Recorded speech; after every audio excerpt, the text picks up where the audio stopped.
Motion that the votes and proceedings of Tuesday, 15th March 2022 be accepted. I so move, Mr. President. Thank you. Distinguished Senator Christopher Stephen Ekpeyon.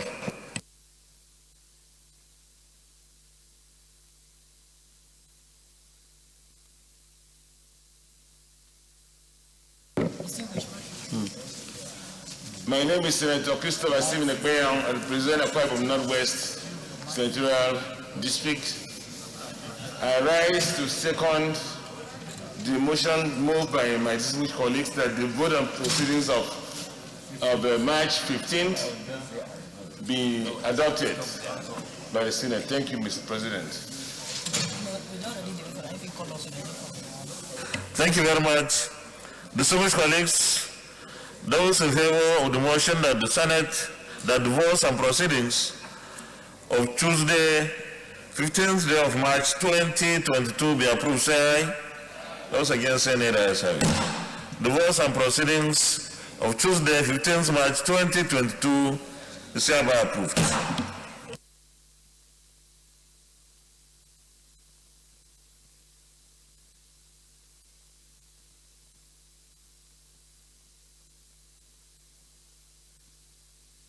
Announcement. The President of the Senate, APC Senate Caucus Notice of Meeting. There will be APC Senate Caucus Meeting with His Excellency Senator Bola Ahmed Tinubu today, March 16, 2022. Venue, Senate President's Conference Room 301. Time 2:30 p.m. Signed, Senator Yahya A. Abdullahi, OON, PhD, Mallama Wankabi, the Senate Leader of the Federal Republic of Nigeria.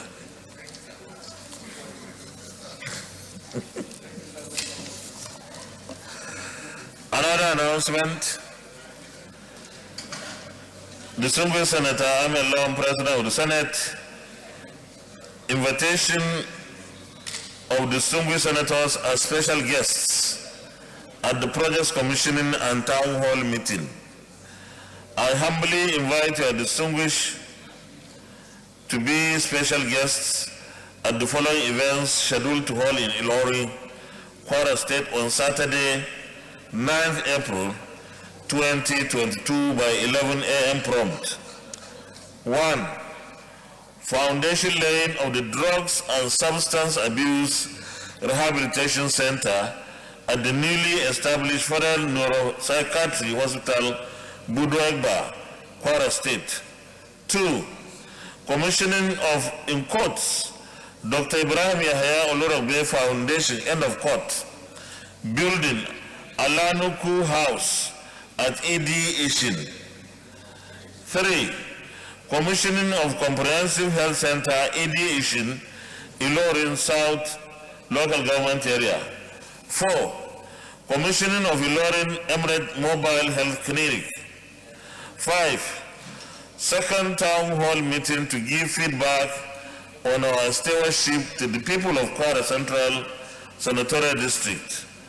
My family and the people of Kwara Central Senatorial District will be honored by your distinguished presence at these events.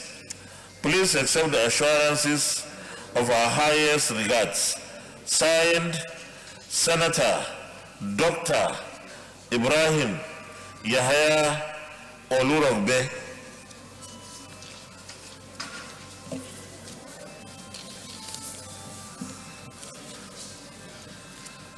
Petitions.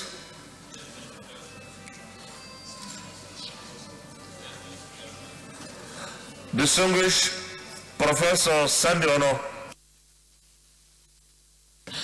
Thank you, Mr. President, distinguished colleagues.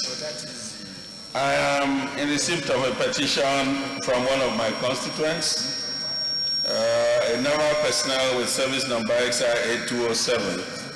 His name is and Nama Vitalis Kekong from a local government called Buki. He was unlawfully dismissed from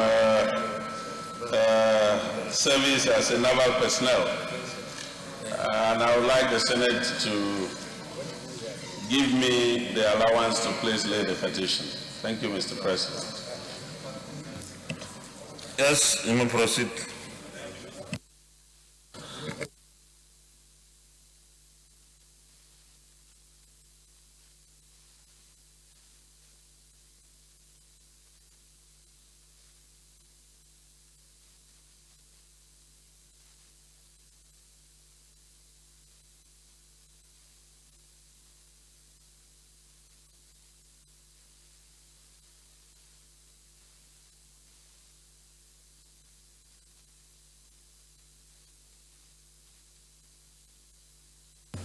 The petition is referred to the Committee on Ethics, Privileges and Public Petitions to report back within 4 weeks. Any more petitions? Leader of the Senate. Point of order. Point of order, Senator Bima Mohammed Anagi.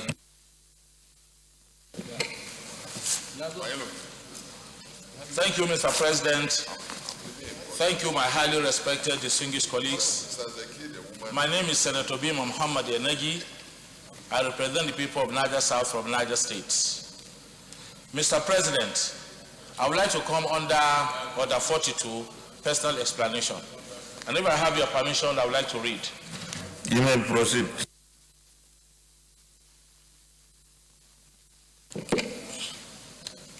By the indulgence of the Senate and the leave of the President of the Senate, a senator may make a personal explanation, although there be no question before the Senate, but no controversial matter may be brought forward, nor may debate arise upon the explanation. The terms of the proposed statement shall be submitted in detail to the President of the Senate when his leave to make it is sought.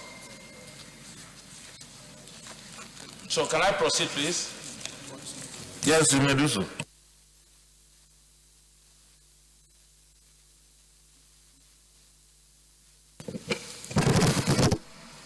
The evil people, the terrorists that have entered my senatorial district for the first time, some few days ago. So I would like to proceed, if you permit, sir. Yeah, you may proceed, I said so. The Senate notes that the security and the welfare of the people shall be the primary responsibility of government as enshrined in the Constitution of the Federal Republic of Nigeria, 1999, as amended. The Senate notes also that on Friday, 25th February 2022, terrorists in large numbers passed through Damba, Tsonfadagabi, Shidagba, Eba, Kanko, Sogi, and Santali of Lavun local government area of my senatorial district in Niger State, where they attacked and killed over 25 people and abducted 39 others, including 3 brides and their grooms. The Senate further notes that during the deadly attack, the terrorists caused mayhem, wanton destruction of houses and properties. Many people sustained multiple gunshot injuries.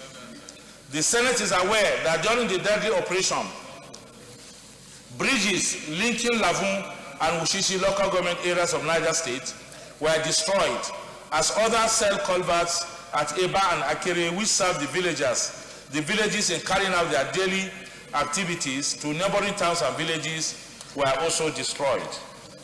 The Senate is aware also that the terrorists attacked villagers along Shegba and Edougi of Lavun of Mokwa local government area and vandalized their properties and kidnapped some people and rustled some cattle. The Senate is worried that people displaced from their ancestral villages are now living in Bidda, Batati, Kutigi, and Daba, lacking the basic necessities of life. The Senate is further worried that there is no military presence in the affected areas up till date, and the terrorists are freely roaming about in the area. The Senate regrets that these attacks by armed bandits or terrorists have continued in Niger State over the past 3 years, despite repeated government assurance to address the escalating atrocities. The Senate is disturbed that the ongoing bloodletting and destruction of properties, both public and private, by the terrorists may force the people to take up arms to defend themselves, their honor, their homes, and their properties. Accordingly, the Senate resolves to 1.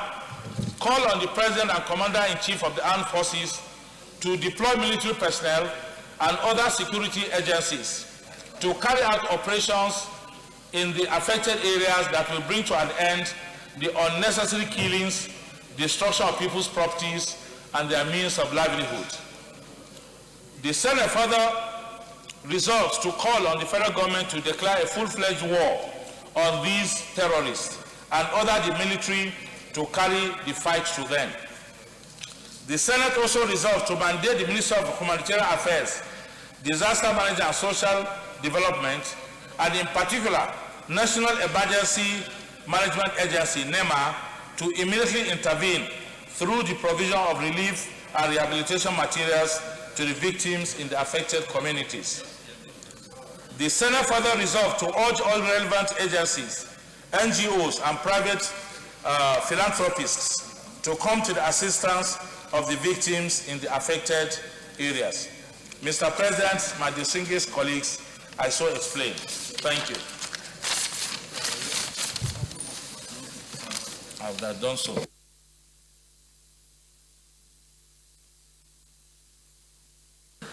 Thank you very much, distinguished. Because you have come under personal explanation of our standing order 42, there will be no debate, no contribution to what you have said, and therefore all those prayers you read cannot hold water, because these are things that are debatable. So I want to urge the authorities to ensure that our people are better protected, and where we have costs, we must provide some relief materials for those who are affected to ameliorate their sufferings. I think distinguished Senator Bima, you wanted some prayers taken, but we can't take them, unfortunately, because this is personal explanation. And in personal explanation, you are the only one who can, is just to inform the Senate this is what has happened. And of course, through the Senate, the authorities also here. So I have taken note of those things that you have said. Thank you. Leader of the Senate.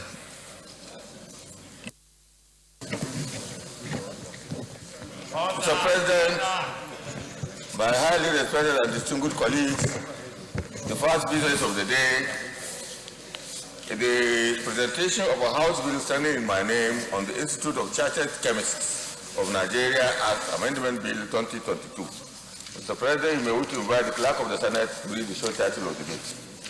Clerk of the Senate. Mr. President, distinguished senators, Institute of Chartered Chemists of Nigeria Act Amendment Bill 2022, HB 180, first reading. Institute of Chartered Chemists of Nigeria Act Amendment Bill 2022, HB 180, first reading taken. Leader of the Senate. Mr. President, my highly respected and distinguished colleagues, the second business of the day is the presentation of a House bill standing in my name on the Public Enterprises Privatization and Commercialization Act Repeal and Reenactment Bill 2022. Mr. President, you may wish to invite the Clerk of the Senate to read the short title of it. Clerk of the Senate. Mr. President, distinguished senators, Public Enterprises Privatization and Commercialization Act Repeal and Enactment Bill 2022, HB 1470, first reading.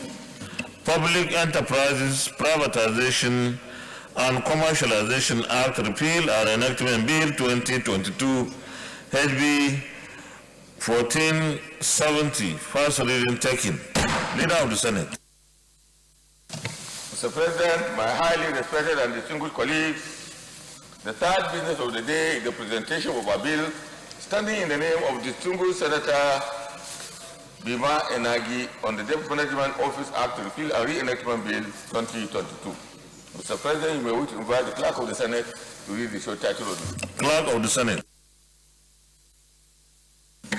Mr. President, distinguished senators, Debt Management Office Act Repeal and Reenactment Bill 2022, SB 947, first reading.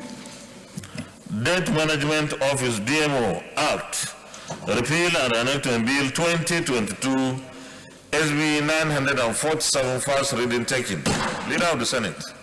Mr. President, my highly respected and distinguished colleagues, the fourth business of the day is the presentation of a bill standing in the name of distinguished Senator Barrow Jibril on the Criminal Injuries Compensation Bill 2022.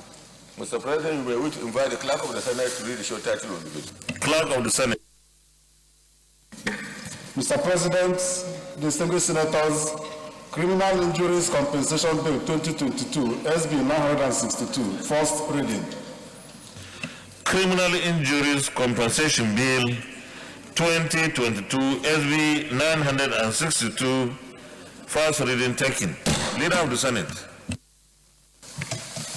Mr. President, my highly respected and distinguished colleagues, the fifth business of the day is the presentation of a bill standing in the name of distinguished Senator Betty Jocelyn Apiafi on the Institute for Peace and Humanitarian Studies Establishment Bill 2022.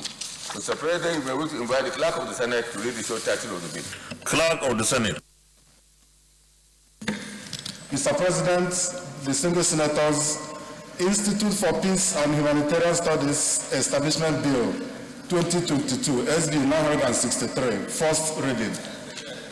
Institute for Peace and Humanitarian Studies Establishment Bill 2022, SB 963, first reading taken. Leader of the Senate. Mr. President, my highly respected and distinguished colleagues, the first order of the day is a motion standing in my name on the recommittal of the Federal University of Education, Aguleri, Anambra State Establishment Bill 2022. Mr. President, with your permission, I wish to read the motion. You may continue, Leader. Thank you, Mr. President. Recommittal of the Federal University of Education, Aguleri, Anambra State Establishment Bill 2022 to the Committee of the Whole. Mr. President, please permit me to read this motion, where the Senate recalls and our colleagues will also recall that the Federal University of Education, Aguleri, Anambra State Establishment Bill 2022 was passed by the National Assembly and transmitted to the President for assent. Senate observes that some fundamental issues which require fresh legislative action by both chambers of the National Assembly emerged after a critical analysis of the bill by Mr. President, Commander-in-Chief. The Senate is aware that the Technical Committee of the Senate and the House of Representatives and the Directorate of Legal Services met and worked the bill, relying on our Order 1B and Order 52.6 of the Senate Standing Order 2022 as amended. The Senate resolves to rescind its decision on the bill as passed and recommit same to the Committee of the Whole for reconsideration and passage. I so submit, Mr. President. Minority Leader. Thank you, Mr. President. I rise to second the motion heavily moved by the leader that the Senate do resolve to the Committee of the Whole to consider this report. Sorry, I didn't hear you. Use the mic, please.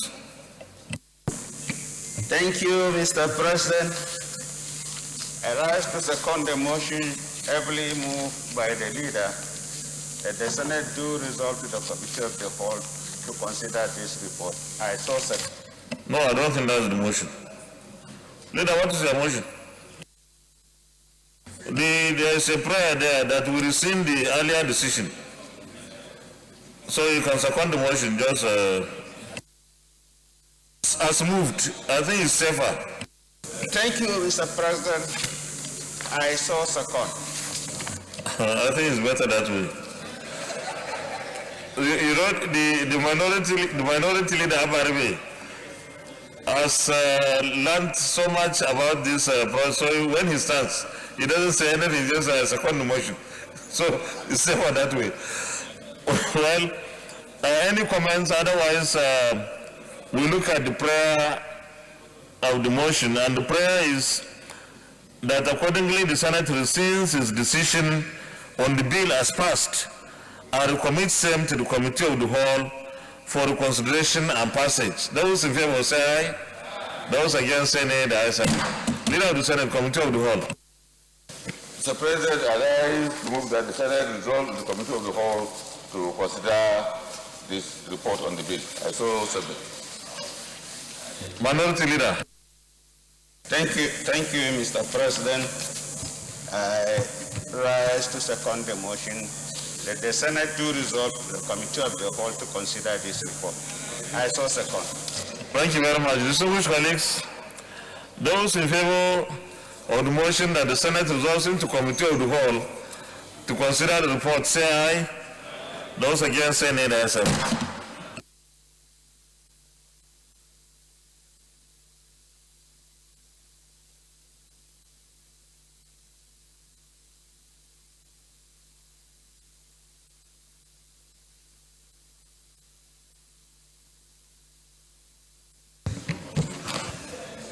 Distinguished colleagues, we passed this bill before. It's just to amend a small distance, so I'll be a little bit fast.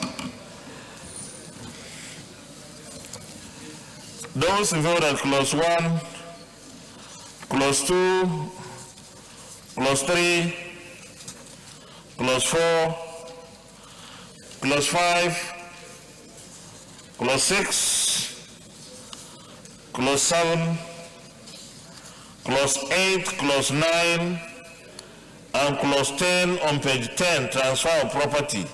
Stand part of the bill, say aye. Those against say nay. The ayes have it.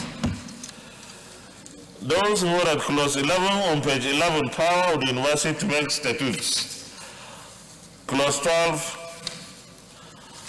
clause 13, clause 14, clause 15, clause 16, clause 17, clause 18, clause 19, and clause 20, restriction on disposition of land by university on page 18.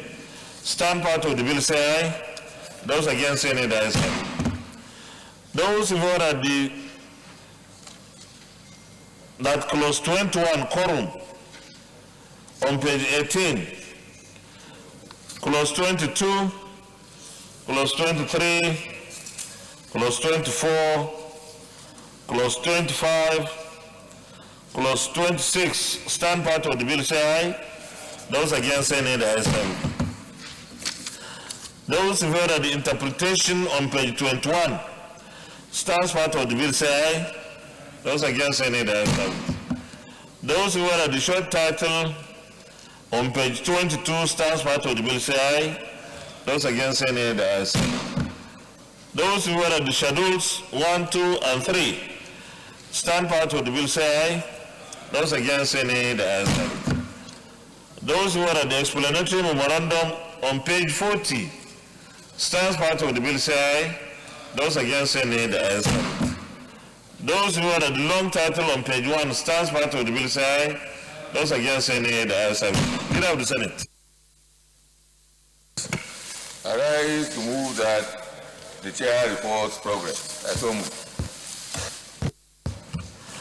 Minority Leader. Thank you, Mr. President. I rise to second the motion that the Senate do revert to plenary for the chair to report progress. I so second. Distinguished colleagues, those in favor of the motion that the Senate reverts to plenary for the chair to report progress, say aye. Those against say nay. The ayes have it.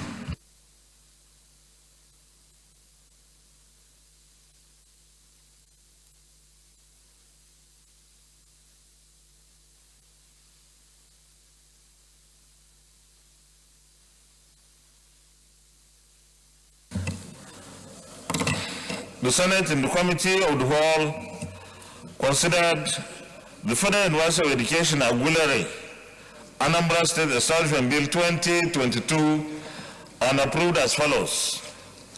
Long title as recommended, clause 1 to 26 as recommended, interpretation as recommended, short title as recommended, schedules 1, 2, and 3 as recommended, explanatory memorandum as recommended. Is this a true reflection of what transpired in the Committee of the Whole? Thank you. Leader of the Senate. Mr. President, I rise to move that this bill be read the third time. I so move. Minority Leader. Thank you, Mr. President. I so second. Distinguished colleagues, those in favor of the motion that this bill be now read the third time, say aye. Those against, say nay. The ayes have it. Clerk of the Senate. Mr. President, distinguished senators, a bill for an act to provide for the establishment of the Federal University of Education, Plenary, Anambra State, and for other matters connected therewith, 2022, third reading. A bill for an act to provide for the establishment of the Federal University of Education, Auxiliary, Anambra State, and for other matters connected therewith, 2022, third reading taken, and the bill is hereby passed. Congratulations, Leader of the Senate. Mr. President, my highly respected and distinguished colleagues, the second order of the day is the second reading of the Federal College, Federal Polytechnic Dengue, Sokoto State Establishment Bill 2022. The distinguished senator will recall that the bill was read the first time in this chamber on Wednesday, 11th March 2020. Mr. President, you may wish to invite distinguished Senator Ibrahim Abdullahi Dambaba to move the motion for the bill to be read the second time. The Deputy Minority Whip, distinguished Senator Ibrahim Dambaba. Thank you, Mr. President. I rise to move the motion. My mic is on. My mic is on. I rise to lead the motion for the debate on the establishment of Federal Polytechnic Dangi, Sokoto State Establishment Bill 2022 SB 389. Mr. President, sir, distinguished colleagues, permit me to lead the debate of this very important bill for the establishment of Federal Polytechnic Dangi, Sokoto State, to make comprehensive provisions for its due management and administration. The bill was read for the first time in this hallowed chamber on Wednesday, 11th March 2020.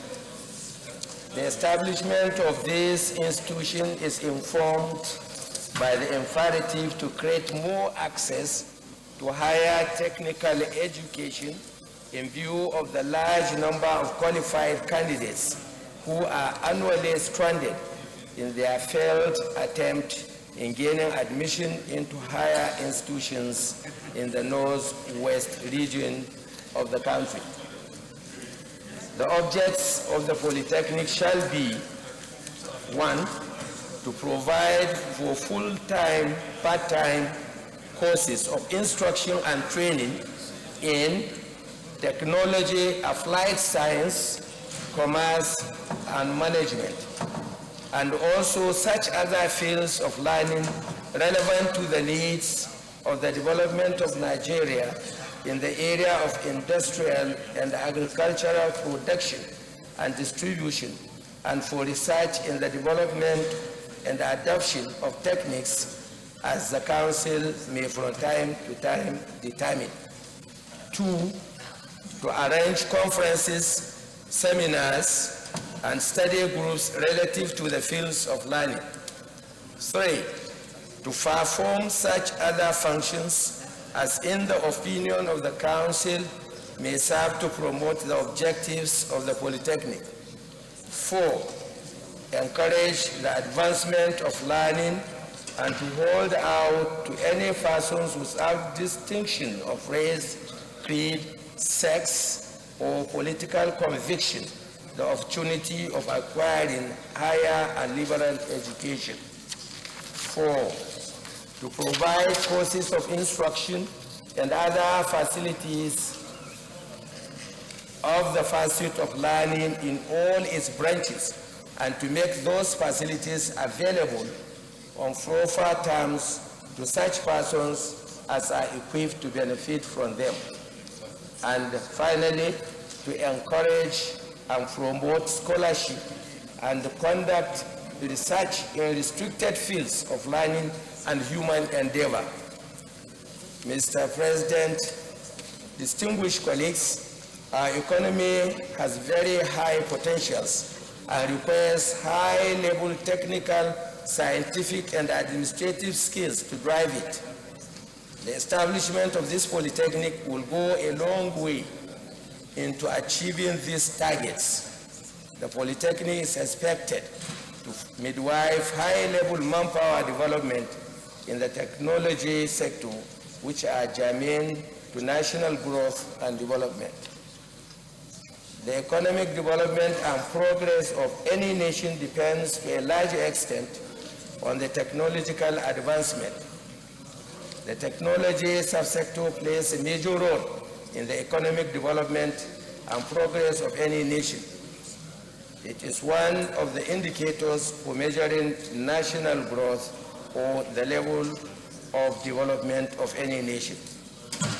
Mr. President, distinguished colleagues, developing an international reputation for excellence in the field of technology requires a polytechnic that is focused and committed to teaching and research in technological sciences discipline.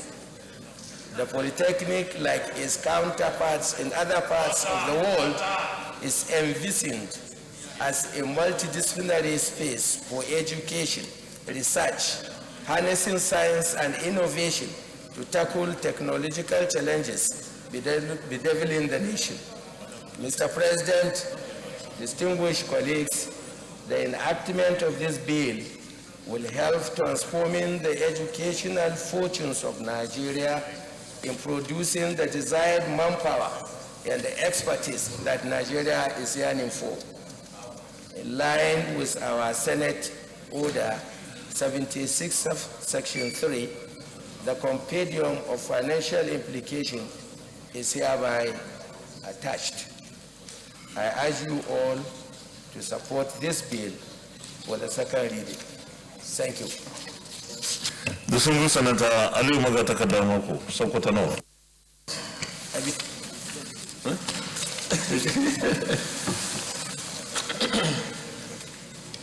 Mr. President, my respected colleagues, I want to start by commending Senator Dambaba for this timely bill for the establishment of Federal Polytechnic Danje at Sokoto State. Mr. President, the arguments, the details that came along with these bills are so germane, are so self-explanatory, to the extent that, Mr. President, I think no further debate is going on this bill. As I ask for all concerned to support this bill for sake of growth of this country in a very positive way. I also submit, Mr. President. Thank you. Distinguished Senator Ibrahim Abdullahi Gwabir, Sokoto East. Thank you very much, Your Excellency, distinguished colleagues.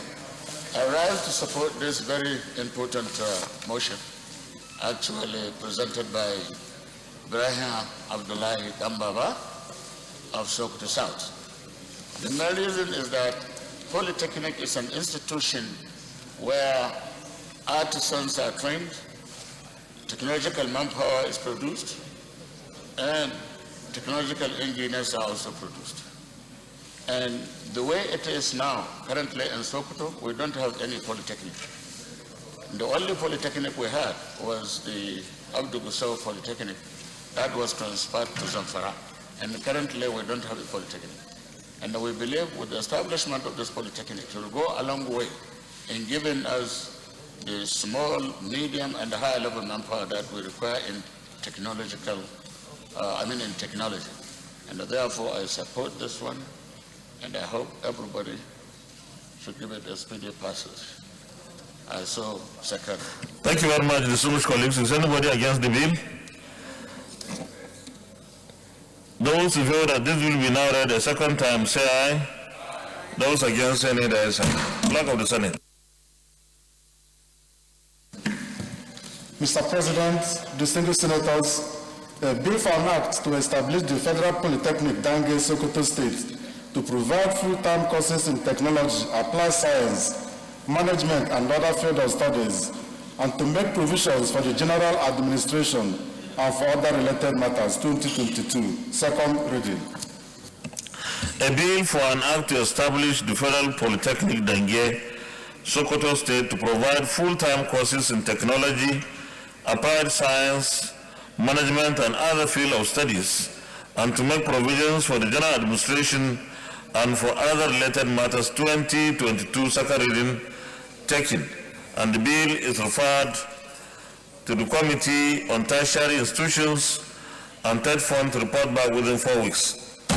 Distinguished colleagues, just by way of remark, I want to commend very distinguished Senator Ibrahim Abdullah Dambaba for this bill. A recent trend has been that we convert many of our polytechnics and colleges of education into universities and degree awarding universities.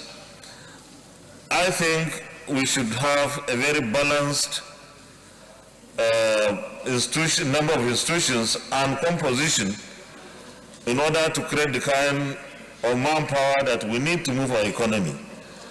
We need as many polytechnics as possible and also as many colleges of education as possible. And therefore, this particular bill emphasizing on technology, on applied science, is a welcome development because we have to have a 21st century economy, or we need to operate a 21st century economy. And we definitely cannot successfully operate a 21st century economy when we still go ahead to use curricula that were produced 70, 80 years or even 100 years ago. The world has moved on, the world is transforming so fast, and we have to move with the world and transform with it as well. Thank you very much. Leader of the Senate.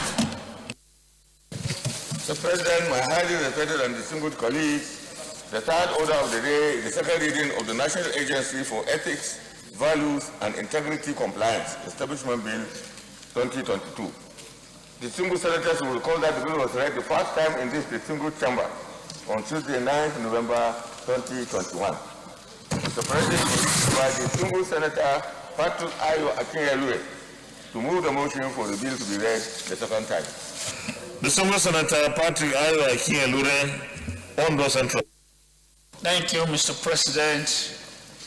Distinguished colleague, I rise to move that a bill for an act to establish the National Agency for Ethics, Values, and Integrity Compliance and for Related Matters 2022 SB 834, second reading, be taken, Mr. President. Thank you. You may proceed, please. Thank you, Mr. President.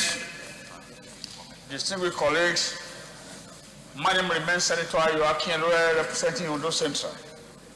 Mr. President, distinguished senators of Federal Republic of Nigeria, permit me to lead this debate on the general principle of this important bill, a bill for an act to provide for establishment of National Agency for Ethics, Values, and Integrity Compliance, and for related matters. This bill was read for the first time on the floor of this Aleph chamber of the Senate on Tuesday, 9th November 2021. Background. The bill was previously considered at the 8th Senate, but could not be concluded and signed into law by Mr. President of the Federal Republic of Nigeria.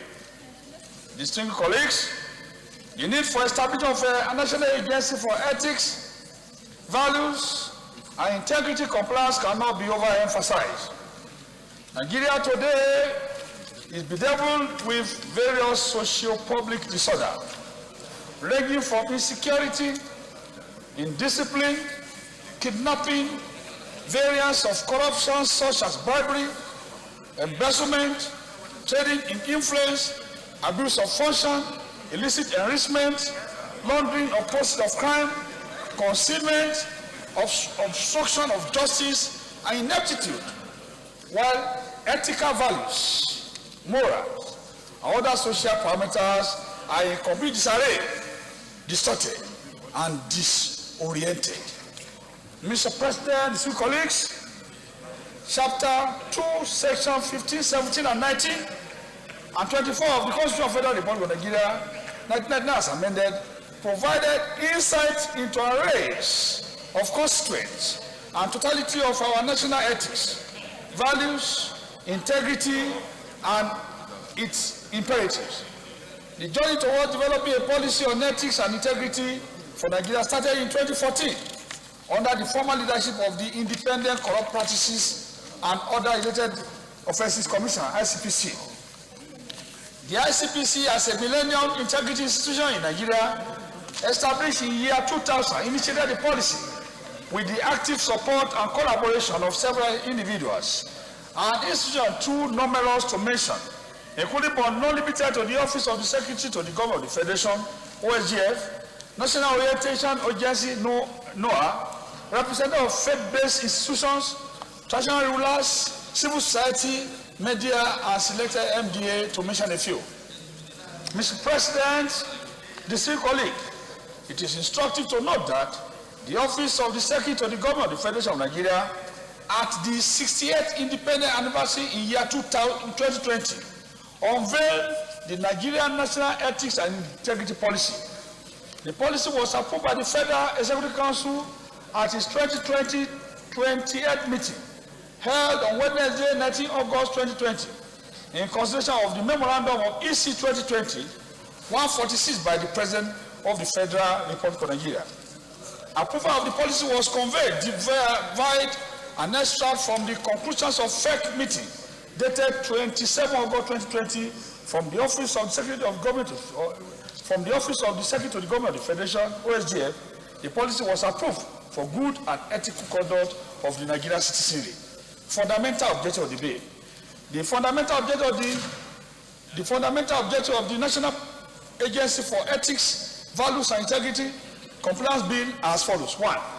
Defining Nigerian national ethics, values and integrity by an act of Parliament through legislative framework. 2. Monitor to ensure ethical values and integrity compliance and regulate the activities of establishment in both private and public sector in order to maintain high standards of workplace ethics, values, integrity, and rigors of compliance in Nigeria. 3. Develop and enforce ethical standards to ensure that the actions and behaviors of citizens or residents in Nigeria conform to the highest standards of national ethics as provided in Chapter 2 of the 1999 Constitution of the Federal Republic of Nigeria as amended. 4. Create and develop programs to combat unethical behavior in every establishment in Nigeria. 5. Provide a grant for peaceful socio-cultural and religious integration through adequate protection and reward for dedicated citizens. Outlay of the bill. The bill has 6 parts with 38 clauses. Part 1 deals with establishment of National Agency for Ethics, Values and Integrity Compliance. Part 2 deals with structure and staff of the agency. Part 3 provides for functions and powers of the agency. Part 4 deals with financial provisions. Part 5 provides for miscellaneous, and Part 6 deals with interpretation, financial implication. In compliance with Order 76.3 of the Senate Standing Order 2022 as amended, a compendium of financial implications for the establishment of the National Agency for Ethics, Values and Integrity Compliance is hereby attached. Conclusion. Mr. President and distinguished colleagues, I owe it a duty to reiterate that this bill is very crucial to our national life, historic beacons, and our collective engagement at ensuring that public and private sector establishments in Nigeria remain accountable to the highest level of integrity and ethical standard in building the nation of our dream remains sacrosanct in our actions. I so move, Mr. President, discreetly and submit for consideration and approval of these distinguished senators of Federal Republic of Nigeria that the National Agency for Ethics, Values and Integrity Compliance Bill be read the second time. I so move, Mr. President. Distinguished Senator Emmanuel Yesa Jeff, Benue Northwest. Thank you, Mr. President. Jeff, I represent Benue Northwest. Mr. President, I obviously sympathize with the reasons for this bill. If you take a look around, a lot of the morals, ethics of our society are being degraded, and something ought to be done about it. Unfortunately, I don't agree with this bill. I don't agree that we need another bill in order to achieve the objectives for which this bill is being sold. Mr. President, if you recall, Orosanya came up with his report, in the report to streamline government. He said there are too many agencies that ought to be combined with others so that we have a leaner government. Now we have the National Orientation Agency.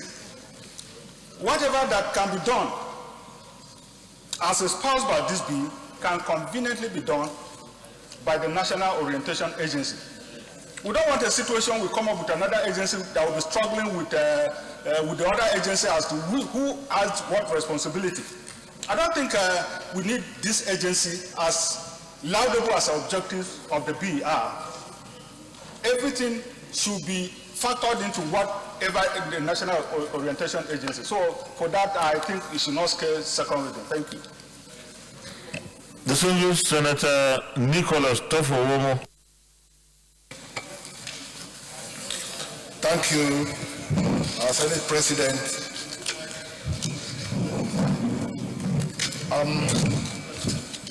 I'm going to agree with this bill, and I'm going to second it. I see this bill as a rebut of war against indiscipline. You're welcome.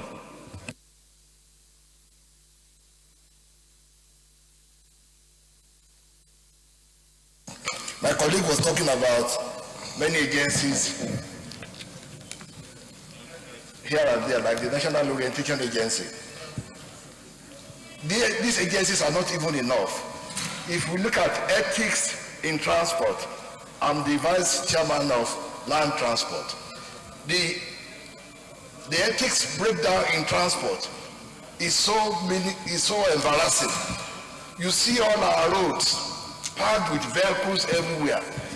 If you go to other countries, you will not see such things. People drive recklessly. Even in Abuja here, you see people breaking traffic signals here and there. There is indiscipline in this country, and it's so endemic. So genuinely, I support this bill. Let us put it together and see how it goes. If you look at the security of this country, if Nigeria is only depending on Nigerian army, and we are not talking of the police, we are not talking of civil defense, and we are just relying on one agency, we will run into problems. So let us package our indiscipline properly and support this bill and let this bill thrive. That's my position. Thank you. Distinguished Senator Sam Egu, Ebonyi North. Thank you, Mr. President. My name is Senator Sam Egu. I represent the good people of Ebonyi North Senatorial District. Mr. President, I rise to support this bill moved by my chairman, Senator Akinlere Patrick Ayo from Do Center. Mr. President, the issue that is before us is that we already have a national ethics and integrity policy approved by the Federal Executive Council. And what this bill is trying to do is to give teeth to the enforcement of that policy by establishing this agency. But otherwise it will just be hanging. We have policies, we have laws, but implementing those issues, those policies becomes a problem. And that's what I think this bill is trying to address. So that whatever policy issues that is administered by this, by the federal government should be effectively implemented. On that ground, Mr. President, I support that this bill should be read the second time. Thank you, Mr. President. Senator Mohammed Adamaleru.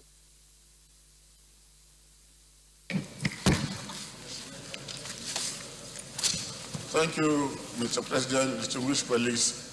My name is Muhammad Adamaleru, representing Kebbi Center. Mr. President, I'd like to also lend my support to this bill. Mr. President, previous government have made several attempts to enforce discipline in our society. But unfortunately, we have not succeeded in doing that. As far back as 1976, when President Obasanjo came in power as the head of state, he launched what we call national orientation. He delivered address at Kuru, and that address still rings bell in the political cycles of Nigeria. And after that, Mr. President, we launched National Orientation Agency. National Orientation Agency is supposed to monitor and ensure that moral values are being strictly complied with. Unfortunately, we have not reached where we want to be. So there is need for value orientation. There is need for leadership to inculcate discipline in our society.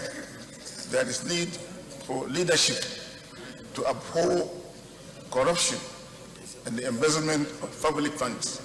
Mr. President, even in our politics, we don't observe this ethics we're talking about. Somebody with questionable source of income will go and contest for governorship, for senator, and he'll be hailed. So, Mr. President, it is time for us to really look into our value orientation so that we can refine our politics, we can refine the leadership of this country. If we don't do that, Mr. President, I'm sorry, we will not reach where we want to be. So, it is important, Mr. President, to really consider value orientation.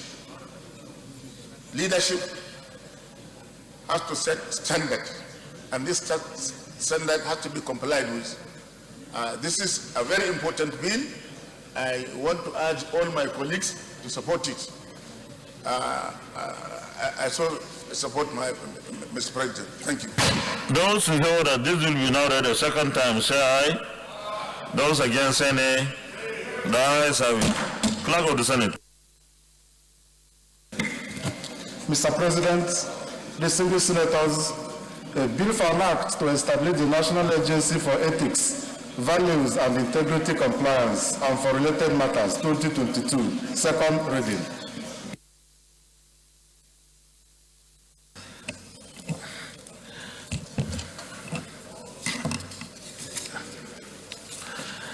A bill for an act to establish the National Agency for Ethics, Values and Integrity and for Related Matters, 2022, second reading taken, and the bill is referred to the committee. No, that should go to establishment, not ethics. Leader, where is this bill supposed to go? Should go to establishment, not. I suggest that it should go to establishment. It's supposed to go to establishment. The bill is referred to the committee on establishment and public service to report back within 4 weeks. Distinguished colleagues, let me also remark here that because we have an Orisanya report saying we should merge agencies of government, it doesn't mean we cannot create new ones. Those agencies of government, some of them are not supposed to be merged. They are supposed to be completely closed down, because some of them were established 50 years ago, 60 years ago to tackle some specific challenges. Today they are not useful. We don't need them to be merged with anything. They should go. But when we face new challenges or emerging challenges, we should be able to also set up any agency that we feel can deal with that challenge or those challenges. So I think we don't have to always say we can't create new agencies, but we can also, like suggested by someone, maybe look at the possibility of expanding the scope of mandate of, say, National Orientation Agency, or retooling it, or rekitting it to make it more effective. But definitely this issue of orientation of Nigerians is a major fundamental issue. It is a major issue and it should be treated as such. In fact, it is in the center of failure of so many things government tries to do. And also the kind of life that some people have taken up for themselves. When you have someone who has become a bandit all of a sudden, I'm sure one of the reasons is because he has completely forgotten the orientation of his community, and so on and so forth. So it's not only poverty.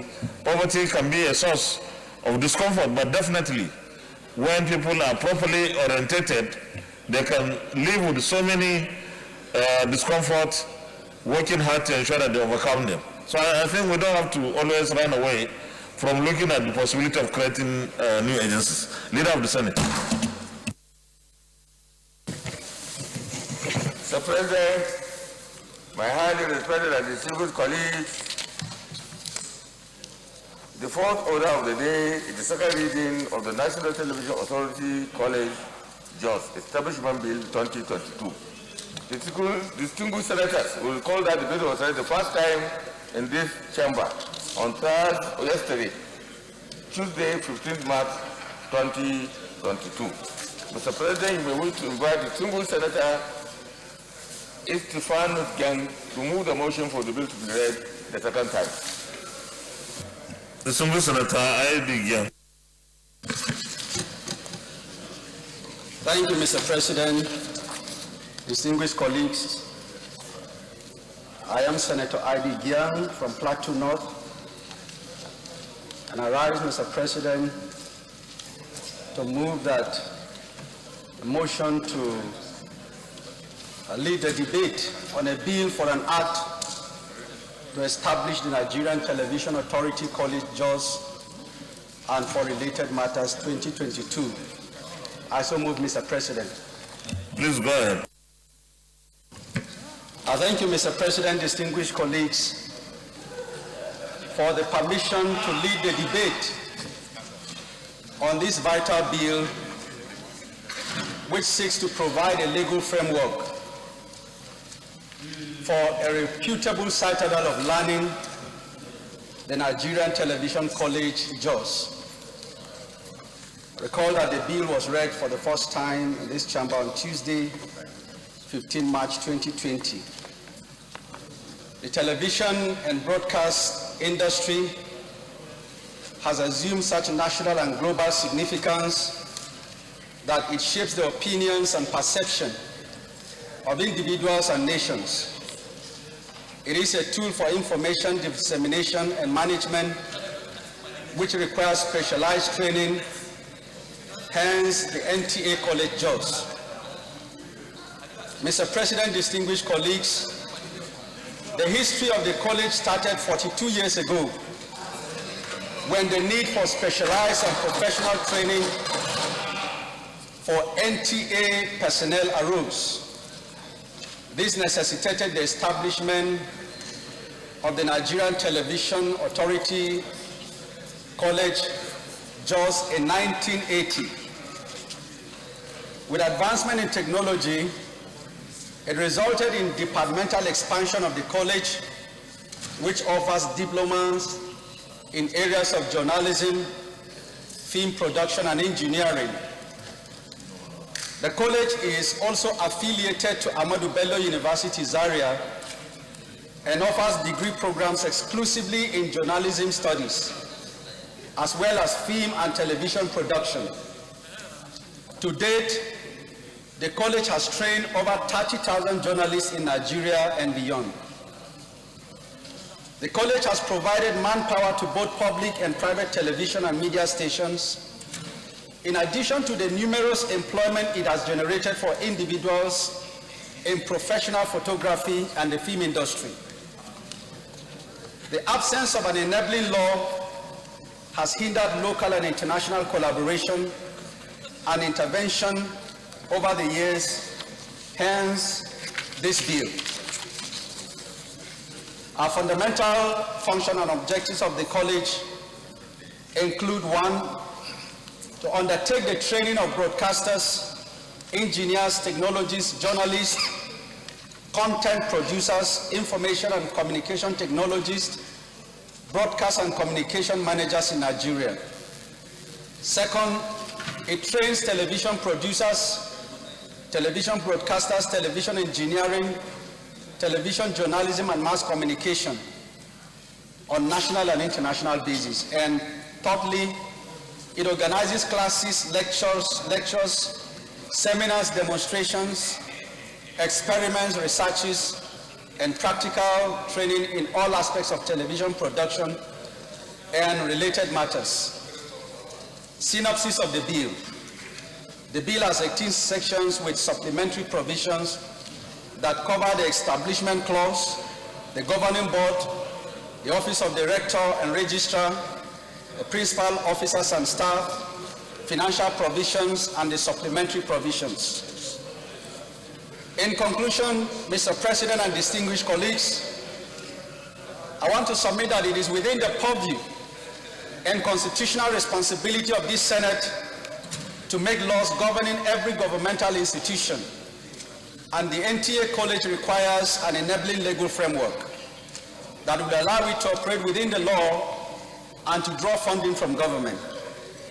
In line with our Senate Order 76 sub 3, the compendium of financial implication is hereby attached. I therefore urge my colleagues to support this vital legislation to provide one of the pioneer institutions in the television industry, which is a baby of the Nigerian Television Authority, to pass second reading. Thank you, Mr. President and distinguished colleagues.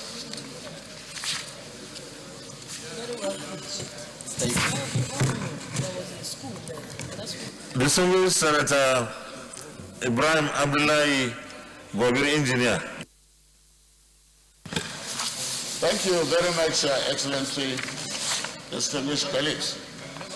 I rise first to commend the mover of this motion, of this bill, because particularly as a product of that school, yeah, I was there briefly. And at the same time, because the institution was very good. And I remember the caliber of people that institution trained in this country today. If you take the statistics, you will discover that almost every member of the NTA before went through that school.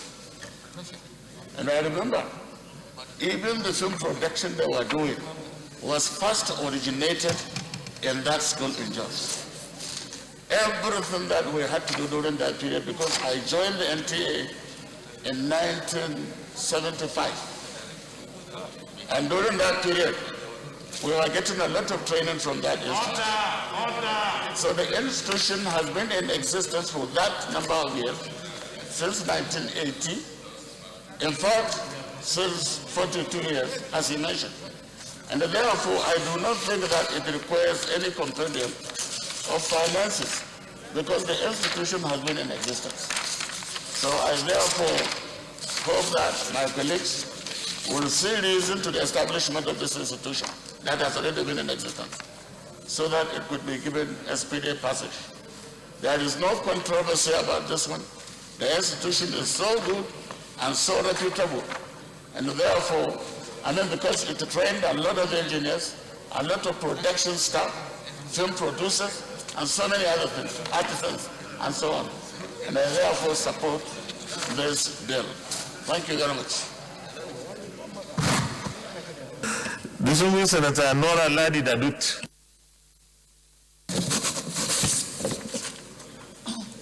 Thank you very much, Mr. President. I am Nora Ladi Dadut, representing Plateau South Senatorial District. I want to commend my little brother for this wonderful bill, because if all of us should cast our minds back, the color television took off from Jos, and that was the mother of all color television in West Africa. So today we are proud that this college has come to stay, but the act to support this institution is very essential. If you will recall also that most of the journalists, the professionals that are trained from this college are in the leadership of the Nigerian Television Authority. Namely, the present Director General, Yakubu Ibn Mohammed, is an offspring of this very Nigerian television industry in Jos. So I stand here to urge all our colleagues, our distinguished members, to support this bill so as to make this college viable and more profiting, particularly at this time when information is very critical. Thank you, Mr. President. Those in favor that this bill be now read the second time, say aye. Those against, say nay. The ayes have it. Clerk of the Senate. Mr. President, distinguished senators, a bill for an act to establish the Nigerian Television Authority College, Jos, and for related matters, 2022, second reading. Before I read, there is a slight correction that I want us to take notice of.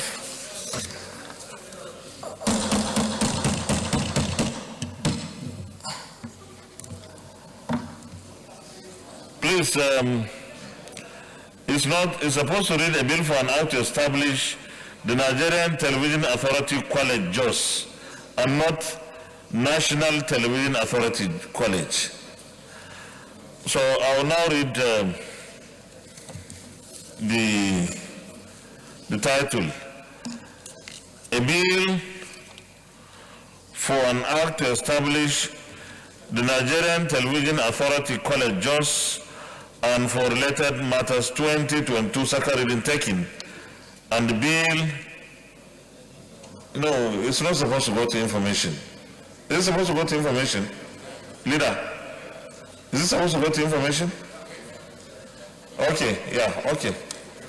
Information, okay. Yeah. And the bill is referred to the Committee on Information and National Orientation to report back within 4 weeks. Leader of the Senate. Mr. President, my highly respected and distinguished colleagues, the fifth order of the day is the second reading of Federal School of Nursing and Midwifery, is the Establishment Bill 2022. The distinguished senators will recall that the bill was read the first time in this chamber on Tuesday, 23rd November 2021. Mr. President, you may wish to invite the distinguished Senator Samuel Omini Ebu, His Excellency, to move the motion for the bill to be read the second time. Distinguished Senator Sam Ebu.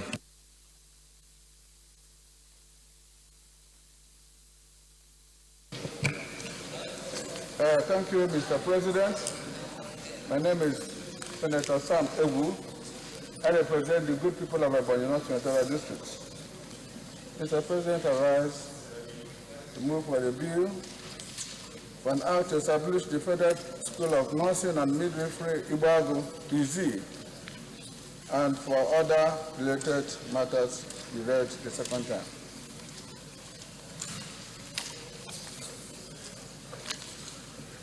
Mr. President, distinguished colleagues, permit me to lead the debate of this very important bill for the establishment of the Federal School of Nursing and Midwifery, Ibagu, Ebonyi State. The bill was read for the first time in this hallowed chamber on Tuesday, 23rd November 2021. The bill seeks to establish the Federal School of Nursing and Midwifery, Ibagu, and make comprehensive provisions for its due management and administration. Mr. President and distinguished colleagues, the essence of this bill is to establish quality institutions that will provide specialized trainings aimed at grooming qualified nurses and midwives that will provide the required appropriate medical care to our teeming population. This has become very important in the country as there are high demands for medical and allied health professionals in Nigeria. Many reports suggest that the number of nurses and midwives in the country are not adequate to deal with the increasing population growth and the healthcare needs of the people in this country. The problem has been further compounded by the rising wave of external migration of medical and allied health professionals seeking greener pastures in more developed countries. Unfortunately, the admission capacity of our educational and other training institutions is highly limited and cannot take up to 40% of our young population seeking admission to study nursing, midwifery, and allied courses. As a result, the needed health professionals are not adequately produced, leading to crisis in our educational and health sectors. Also, the scarcity of qualified nurses and midwives has encouraged the activities of quack nurses and untrained traditional health attendants in our local communities, whose activities have led to uncountable and avoidable deaths, incapacitations, and maternal health issues. Mr. President, my distinguished colleagues, Ibagu, where this institution is proposed to be cited, is replete with numerous cases of avoidable, untimely deaths and medical incapacitations due to the activities of quack medical personnel and untrained traditional health and birth attendants in the country. This is the case in many parts of the state and the country at large, where our people are suffering several handicaps and hardships due to absence of qualified medical care caused by death of properly trained medical personnel and the unfortunate activities of quacks. The objectives of this school, among others, include 1, to encourage the advancement of learning and to hold out to all persons without distinctions of race, creed, sex, or political conviction the opportunity of acquiring a higher education in nursing, midwifery, and allied courses. B, to provide courses of study, training, and research in nursing, midwifery, and other specialties of nursing, leading to the award of professional certificates, diploma, and other post-basic certificates, and such other courses as may be approved by the Nursing and Midwifery Council of Nigeria and National Board of Technical Education. C, to provide avenues for continuing education in nursing, midwifery, and other specialties of nursing. And D, to provide such services that are necessary and incidental to the objectives of this college. Mr. President, distinguished colleagues, The objectives of the school, as outlined above, are geared towards solving some of the critical challenges of our health sector through the provision of quality training and manpower development. This will reduce critical skills gap in the health sector, provide opportunity for numerous young Nigerians to design a career in the health sector, and stop the dangerous activities of quack nurses and untrained health attendants, which have led to avoidable deaths of many Nigerians. Mr. President, distinguished colleagues, this bill is one great contribution to the aggressive interventions required to reverse the alarming shortage of critical healthcare practitioners, which has resulted in a heavy strain on our health sector. It will help in reversing the fast-rising personnel deficit in the country's health sector by creating more access to higher medical studies in view of the large number of qualified candidates who are annually stranded in their failed attempt in gaining admission into higher institutions in Nigeria. The enactment of this bill will help in transforming health and educational fortunes in Nigeria to produce the desired medical manpower and expertise that Nigeria is yielding for. Igbaguizi is a hospitable community in Ebonyi State where massive landmass and flat topography suitable for hosting institutions of this kind. There is an existing infrastructure with several buildings that are available and ready to serve as take-off campus. The community and relevant state authorities are excited about the proposed college and are willing to and ready to provide any additional size of land space that may be required for the siting of this institution. Mr. President, my highly respected colleagues, in line with Order 76, Subsection 3 of our standing rules, the financial compendium is hereby attached. The good people of our state will be grateful to the 9th National Assembly for supporting and passing this bill. I therefore move for the second reading of this all-important bill and urge you, my dear colleagues and Mr. President, to support this expeditious passage. Thank you, sir.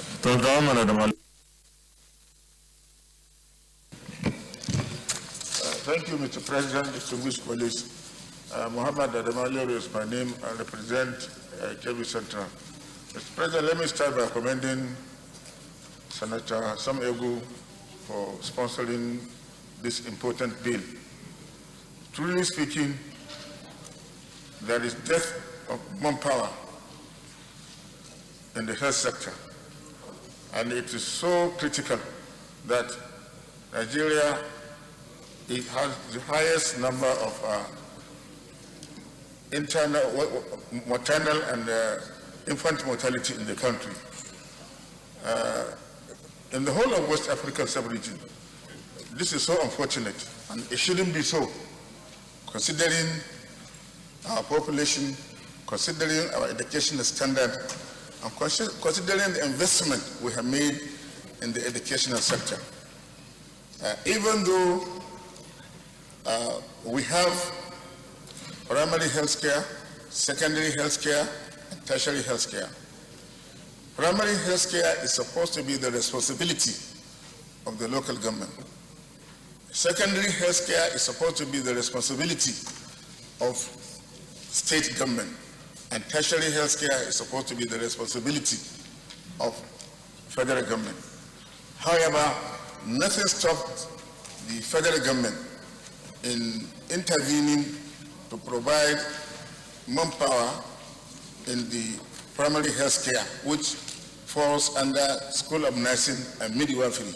It is for that reason, Mr. President, I find it expedient to support this important bill.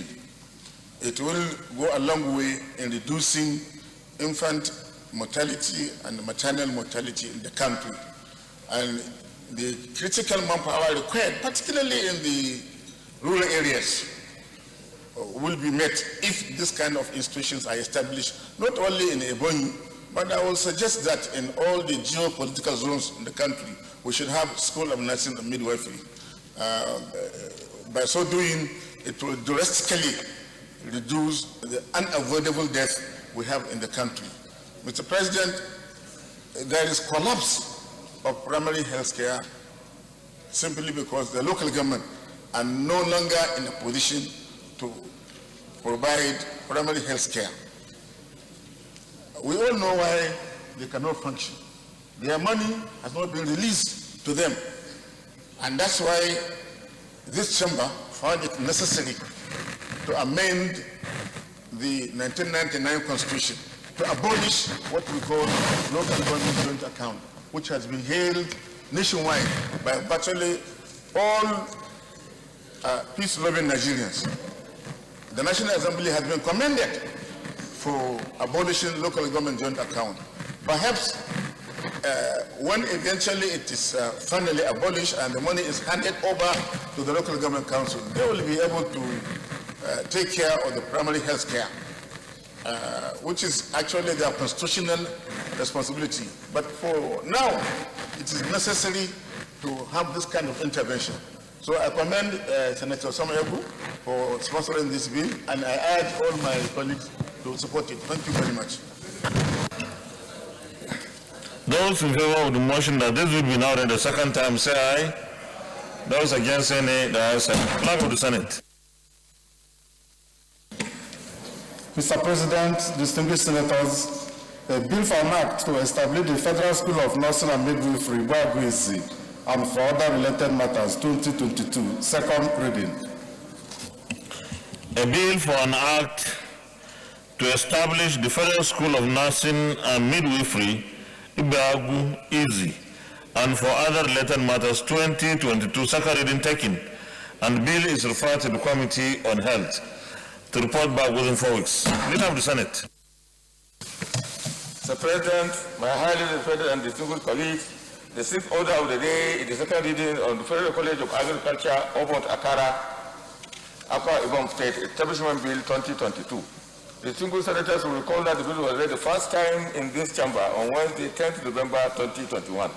Mr. President, you may wish to invite distinguished Senator Christopher Ekpenyong to move the motion for the bill to be read the second time. Distinguished Senator Christopher Stephen Ekpenyong, Akwa Ibom Northwest. Thank you, Mr. President of the Senate, distinguished colleagues. Mr. President, I come from Akwa Ibom State and I represent Akwa Ibom Northwest. Kindly permit me, Mr. President, for obvious reasons, to ask my distinguished colleague, Senator Naji, to read my later debate in this circumstance. Thank you, Mr. President. Thank you. Senator Michael Amanachi. Thank you, Mr. President. I stand in for distinguished Senator Christopher Ekpenyong on the lead debate on a bill for an act to establish the Federal College of Agriculture, Obot, Accra, Akwa Ibom State, to provide for full-time courses in agriculture, the general management of the college, and for related matters, 2021. Mr. President, distinguished colleagues, thank you for the privilege to lead the debate on the general principles of the bill for an act to establish the Federal College of Agriculture, Obot, Accra, Akwa Ibom State, and for related matters 2021. The bill was read for the first time in this Hallowed Chamber on the 10th of November 2021. The establishment of the Federal College of Agriculture, Obot, Accra, is to provide skilled technical manpower, training and research in the agricultural sector. The objectives of this college include A, to provide full-time and or part-time courses of instruction and training in higher education in agriculture. B, to develop and offer academic and professional programs leading to the awards of professional certificates, national diplomas, and higher national diplomas in adaptive, technical, industrial, developmental, productive, and distributive skills in agriculture, and to contribute to scientific research development and transformation of agriculture in Nigeria. C, to act as agent and catalyst through training, utilization, exploitation, and conservation of Nigeria's natural, agricultural, and economic, and human resources. D, to establish institutional linkages in order to foster collaboration and integration of training, research, and extension activities. E, to organize research relevant to training in agriculture, outreach programs for technology transfer, amongst others. Mr. President, distinguished colleagues, the establishment of this college in Obot, Accra, Akwa Ibom State is imperative, as there is no such institution in Akwa Ibom State, which is an agrarian economy-based state and will contribute significantly to the growth of our national economy. The uniqueness of this college is in its practical content, as it provides vocational training, skill acquisition, research and job creation in the area of agricultural development and food security. The bill contains 29 sections with a schedule and explanatory mandate memorandum. In compliance with Order 77.3 of the Standing Order of the Senate, the financial implication of the proposed bill is hereby attacked. Mr. President, distinguished colleagues, I most humbly urge you all to support this bill for the second reading, as it will bring about agricultural revolution and development to our nation. I thank you all, and God bless you.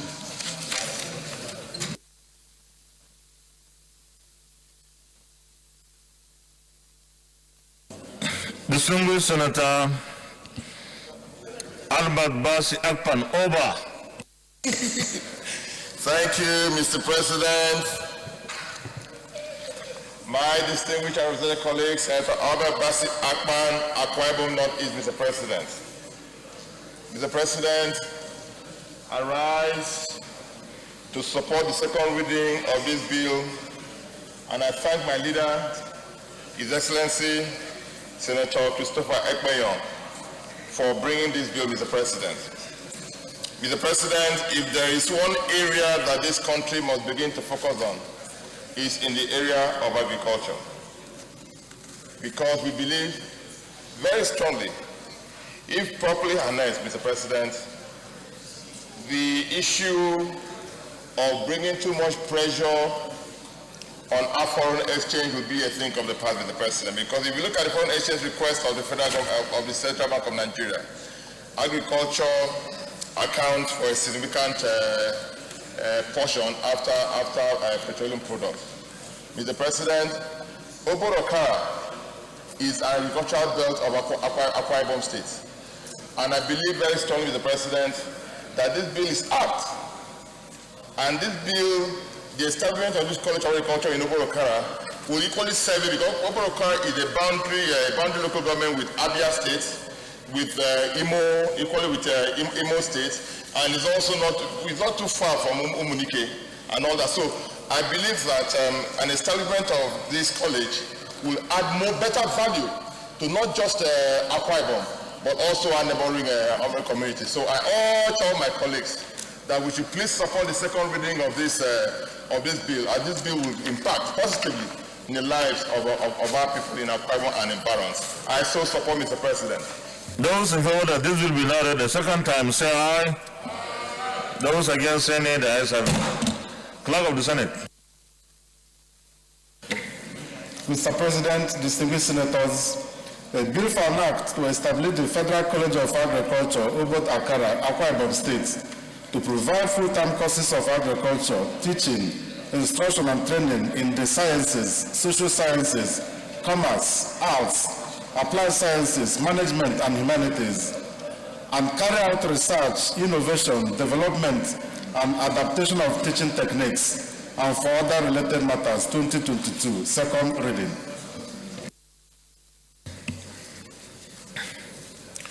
A bill for an act to establish the Federal College of Agriculture, Obot Akara, Akwa Ibom State, to provide full-time courses of agriculture, teaching, instruction, and training in the sciences, social sciences, commerce, arts, applied sciences, management and humanities, and carry out research, innovation, development and adaptation of teaching techniques, and for other related matters 2022 second reading taken, and the bill is referred to the Committee on Tertiary Institutions and Committee on Agricultural Development, with the Committee on Tertiary Institutions being the lead committee.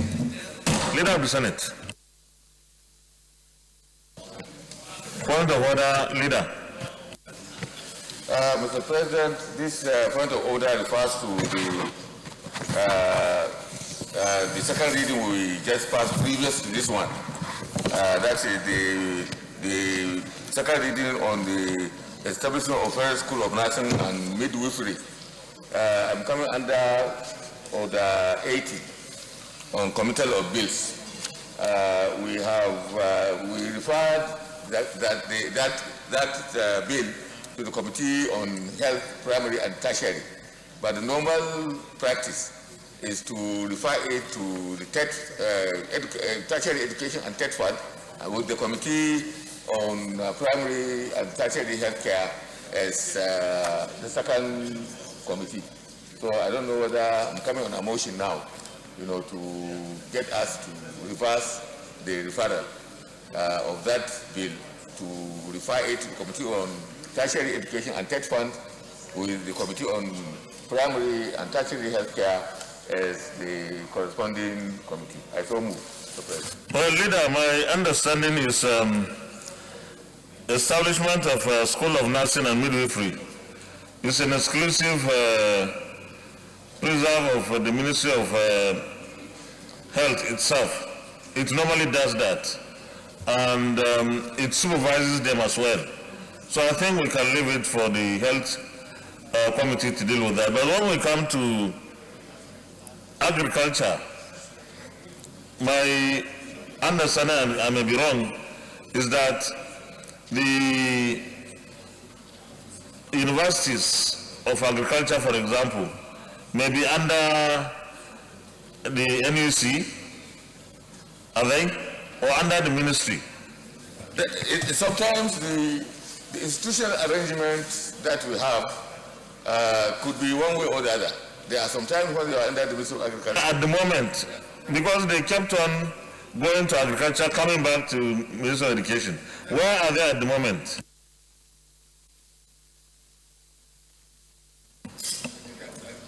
Please, we need some information on this, because it's important. If they are with agriculture, then of course we can leave them with the agriculture, the Minister of Agriculture and Rural Development, and we can bring in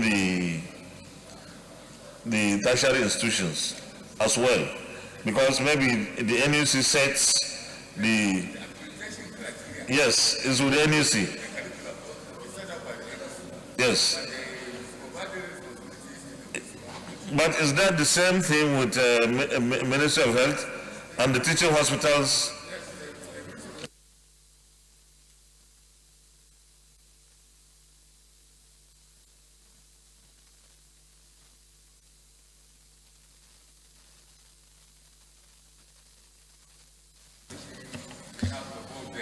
Yes. Who sets the primary standards for the establishment? Is it the Ministry of Health or tertiary institutions? Nigerian Medical Council. That means it's still within the health sector. So we leave them with the health sector, if that's okay. Yeah. All right. Leader of the Senate.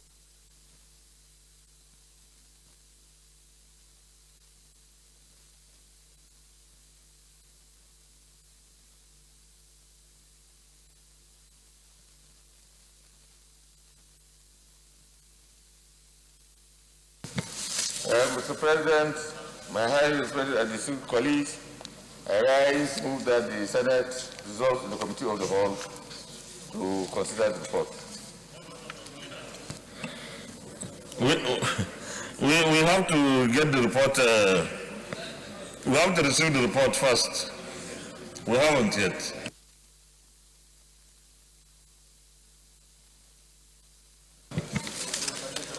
The seventh order of the day is the presentation and consideration of the report of the Committee on ICT and Cyber Security on the Institute of Information and Communication Technology, Iwo Osun State Establishment Bill 2022.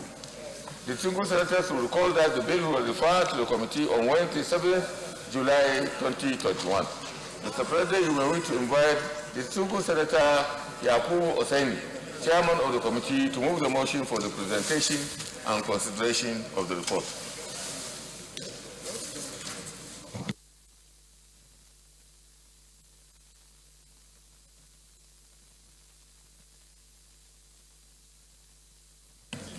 Distinguished Senator Yakubu Oseni, Kogi Central. Thank you, Mr. President. I am Senator Yakubu Oseni, representing Kogi Central. I rise to lay for consideration a report on a bill for an act to provide for the establishment of the Institute of Information and Communication Technology, Iwo, Osun State, and for other matters connected therewith, 2022 SB 486. May I submit, sir? No, somebody will have to second it. The distinguished Senator Issa Jibrin. Your Excellency, Mr. President, distinguished colleagues, I rise to second the motion that the Senate do receive and consider the report of the Committee on ICT and Cyber Security on the Institute of Information and Communication Technology, Iwo, Osun State, as ably moved by the chairman of the committee. I so second, sir. Chairman, I think the name of your committee is Cyber Crime. Cyber Security. Okay, we shouldn't be interchanging it with cyber crime because sometimes we see cyber crime, sometimes cyber security. Cyber of the standing rules is now cyber security. Thank you very much. Distinguished colleagues, those in favor of the motion that the Senate do receive and consider the report of the Committee on ICT and Cyber Security on the Institute of Information and Communication Technology, Iwo, Osun State, Establishment Bill, say aye. Those against any the answer. The Chairman, you may lead the report, please.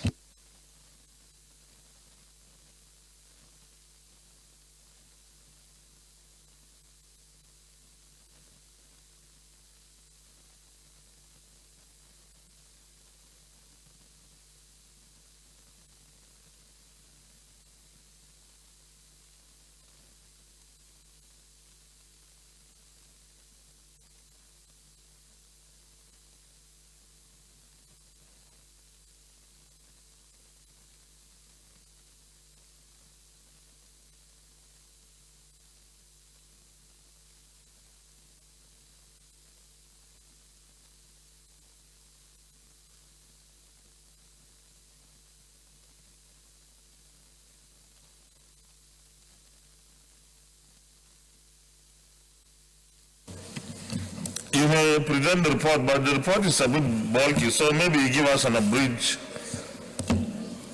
report here.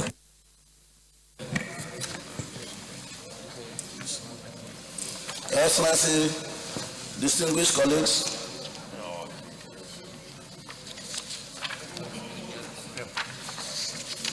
I rise to present the report of the Committee on ICT and Cyber Security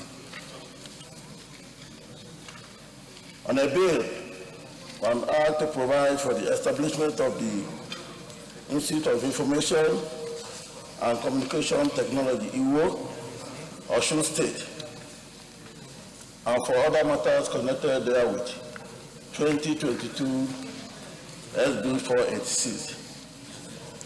Held on Thursday, 16th December, in the Senate hearing room 1, while White House, National Assembly, Abuja. The Senate, at its sitting on Wednesday, 7 July 2021, considered and read for the second time a bill for an act to provide for the establishment of the Institute of Information and Communication Technology, IWO, Osun State, and for other matters connected therewith, and refer same to the Committee on ICT and Cyber Security to report within 4 weeks. The objective of the bill, which consists of 25 clauses and 1 Schedule 6 to establish the Institute of Information and Communication Technology, IWO, Osun State, to provide full-time and part-time courses of instruction and training of information and communication technology and other related fields of study, and to make provision for the general administration of the Institute. Because of want of time, I don't want to bore you with the nitty-gritty of the whole thing. We may go to page 11, where we have some observations. Mr. President, distinguished colleagues, from the submissions obtained, the committee found that it was only 2 that opposed the bill, while the leader who also opposed and the Ministry of Communication and Digital Economy opposed on one hand, but considered that should the bill be passed and assented to, the Institute should be domiciled under its supervisory authority. However, all other stakeholders supported the bill, opining that establishment of the Institute will not only be of immense economic advantage to Nigeria, but will also alleviate the challenge of inadequate manpower in the ICT sector, and thereby make room for improved job opportunities and employment generation.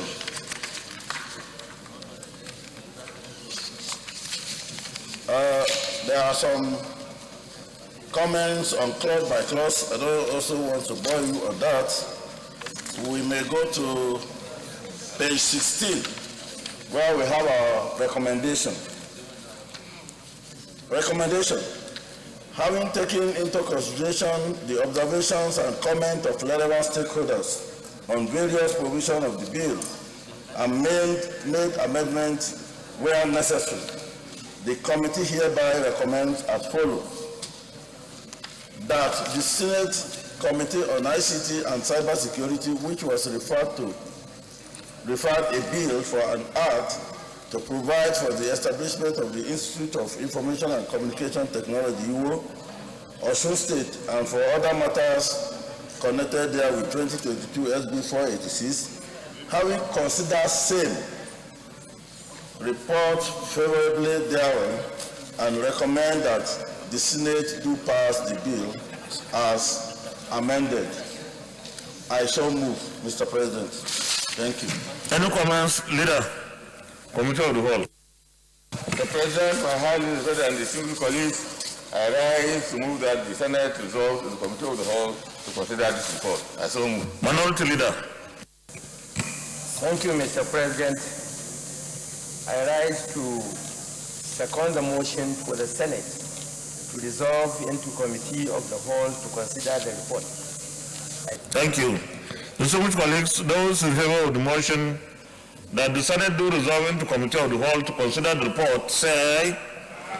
Those against, say nay. The ayes have it.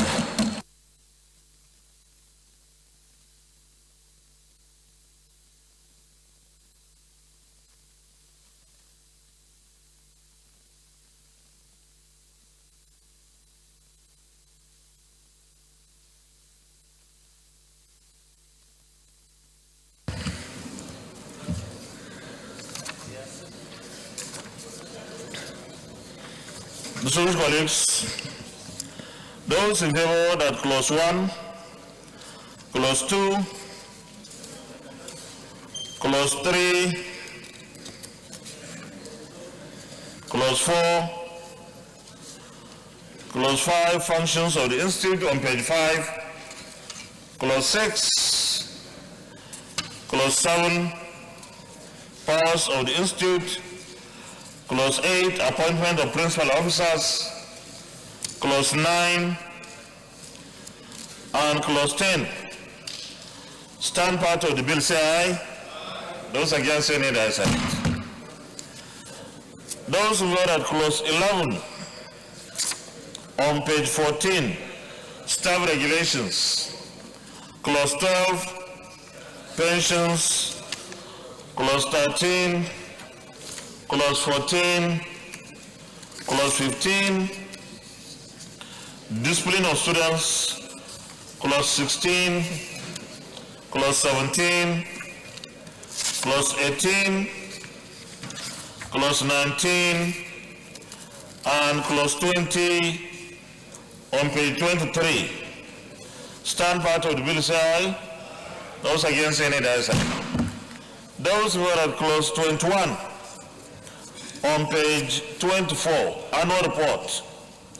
Clause 22 and Clause 23, stand part of the bill, say aye. Those against, say nay, the ayes have it. Those in favor that the interpretation stands part of the bill, say aye. Those against, say nay, the ayes have it. Those who are at the short title on page 26, stands part of the bill, say aye. Those against, say nay, the ayes have it.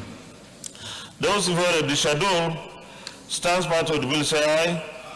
Those against, say nay, the ayes have it. Those in favor of the explanatory memorandum on page 30, stands part of the bill, say aye. Those against, say nay, the ayes have it. Those who are at the long title on page 1, stands part of the bill, say aye. Those against, say nay, the ayes have it. Leader of the Senate. Mr. President, I rise to move that the share reports progress. I so move. Minority Leader. Thank you, Mr. President. I rise to second the motion as moved by the Majority Leader.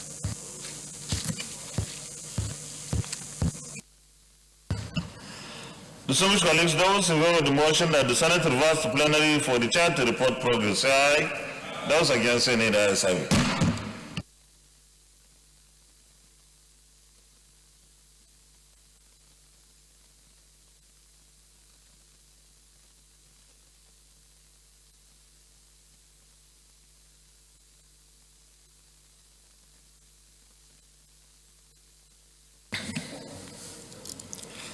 The Senate, in the Committee of the Whole, considered the report of the Committee on ICT and Cyber Security of the Institute of Information and Communication Technology, IWO, Osun State Establishment Bill 2022, and approved as follows: long title as recommended, clause 1 to 23 as recommended, interpretation as recommended, short title as recommended, schedule as recommended, explanatory memorandum as recommended.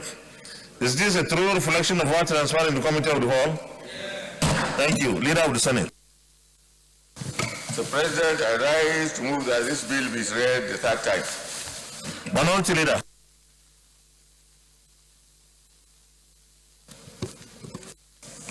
Thank you, Mr. President. I so second. Distinguished colleagues, those in favor of the motion that this will be now read the third time, say aye. Those against, say nay, the ayes have it. Clerk of the Senate. Mr. President, distinguished senators, a bill for an act to provide for the establishment of the Institute of Information and Communication Technology, IWO, Osun State, and for other matters connected therewith, 2022, third reading. A bill for an act to provide for the establishment of the Institute of Information and Communication Technology, IWO, Osun State, and for other matters connected there with 2022 third reading taken, and the bill is passed. Congratulations, Leader of the Senate. Mr. President, my highly respected and distinguished colleagues, the eighth order of the day is the presentation and consideration of the report of the Committee on Anti-Crime, Anti-Corruption and Financial Crimes on the Money Laundering, Prevention and Prohibition Repeal and Re-enactment Bill 2022. Distinguished senators will recall that the bill was referred to the committee on Wednesday, 10th November 2021. Mr. President, you may wish to invite distinguished Senator Suleiman Abdukari, Chairman of the committee, for to move the motion for the presentation and consideration of the report. Distinguished Senator Suleiman Abdukari, Kaduna North.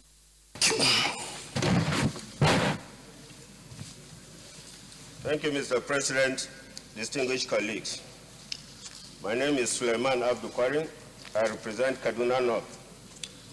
I rise to move that the Senate do receive and consider the report of the Committee on Anti-Corruption and Financial Crimes on the Money Laundering Prevention and Prohibition Enactment Bill 2022.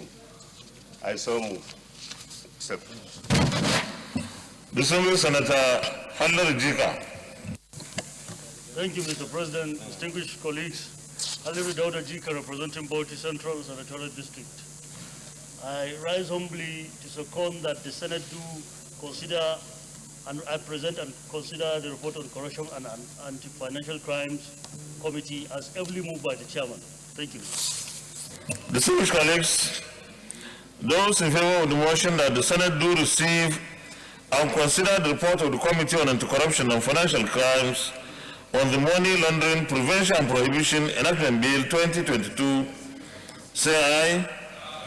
Those against say nay, the ayes have it. Chairman, you may lead the report, please.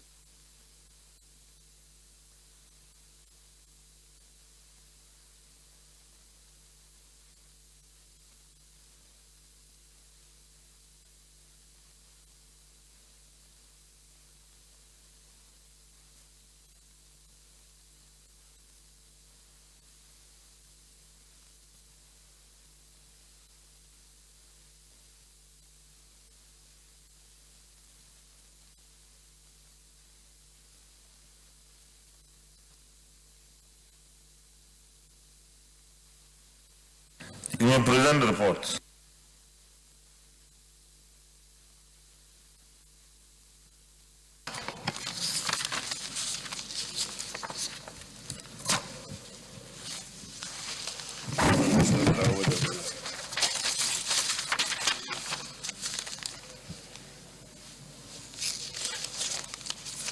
Thank you, Mr. President, distinguished colleagues.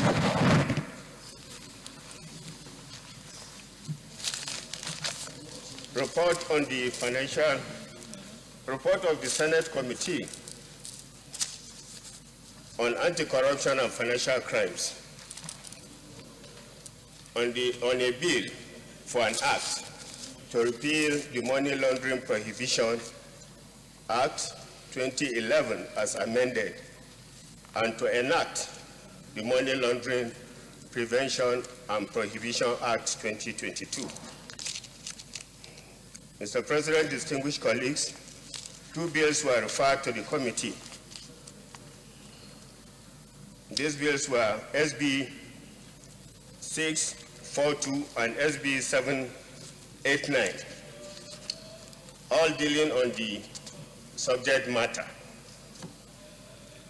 These bills were consolidated and they seek to repeal the institutional and legal framework on money laundering prohibition in Nigeria and enact a new act to provide for effective and comprehensive legal framework in order to reinvigorate the fight against money laundering in the country by leaning more on prevention as a useful tool and to strengthen the existing legal regime in combating money laundering and other related crimes in the country. It expands the scope of supervisory bodies to effectively address the challenges faced in the implementation of anti-money laundering laws in Nigeria. and provide protection for employees. Mr. President, distinguished colleagues, may I refer members to page 5 for want of time to discuss the observations and findings of the committee.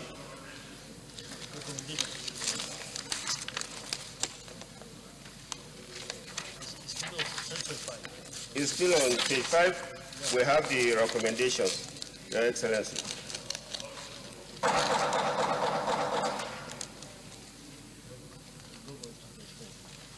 Summary of the observations and findings of the committee are that stakeholders support the passage of this bill in view of its importance and relevance to the anti-corruption drive of the present administration, as well as the time-bound relevance of the FATF expectations.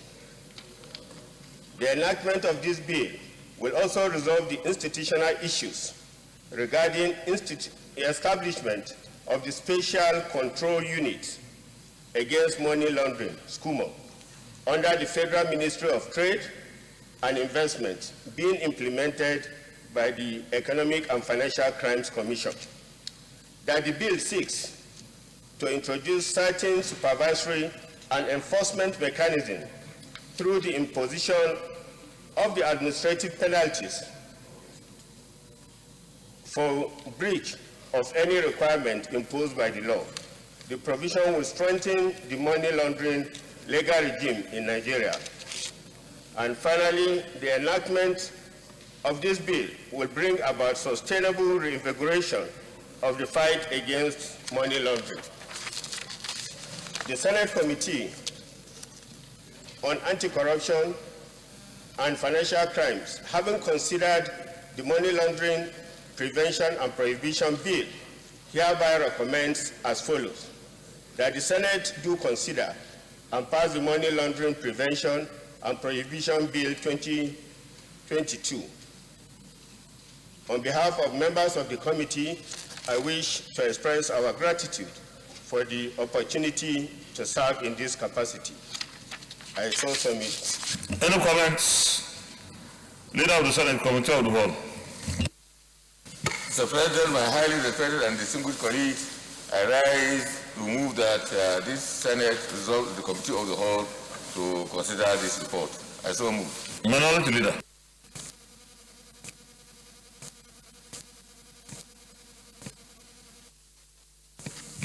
Thank you, Mr. President. I rise to second the motion that the Senate do resolve into Committee of the Whole to consider this report. I so second. Distinguished colleagues, those in favor of the motion that the Senate do resolve into Committee of the Whole to consider the report, say aye. Those against, any the ayes.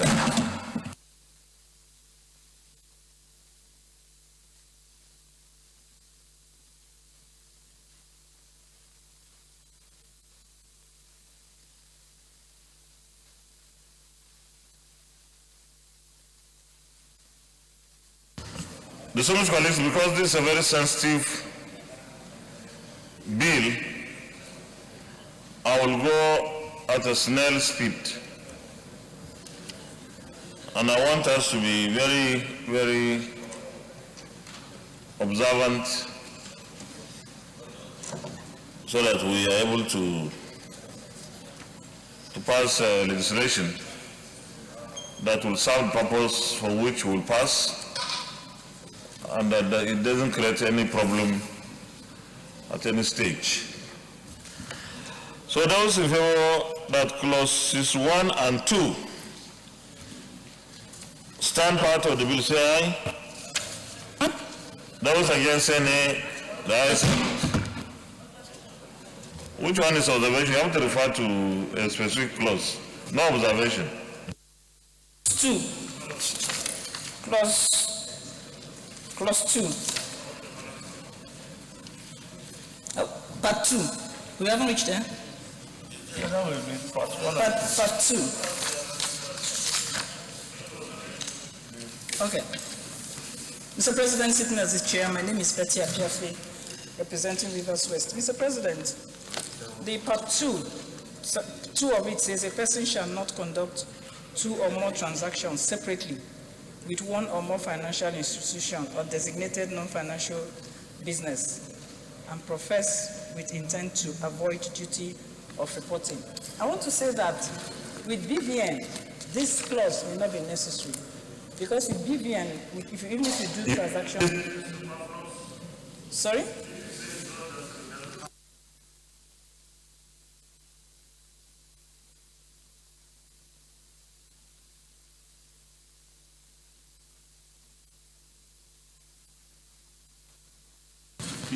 With BVN, if you do 2 or more transactions, it will be recorded anyway, and it should have been reported anyway. So I don't think it's necessary to say you cannot do 2 transactions from 2 different financial institutions. Because BVN records, with BVN, anybody can sit and see every transaction that goes through your account from any bank anyway.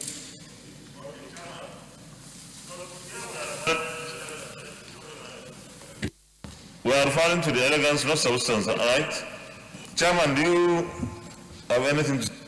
Well, I think for drafting elegance, it's good that the law is stated as is. So that was why we brought it in. Yes, all other assumptions about BVN and the rest are secondary.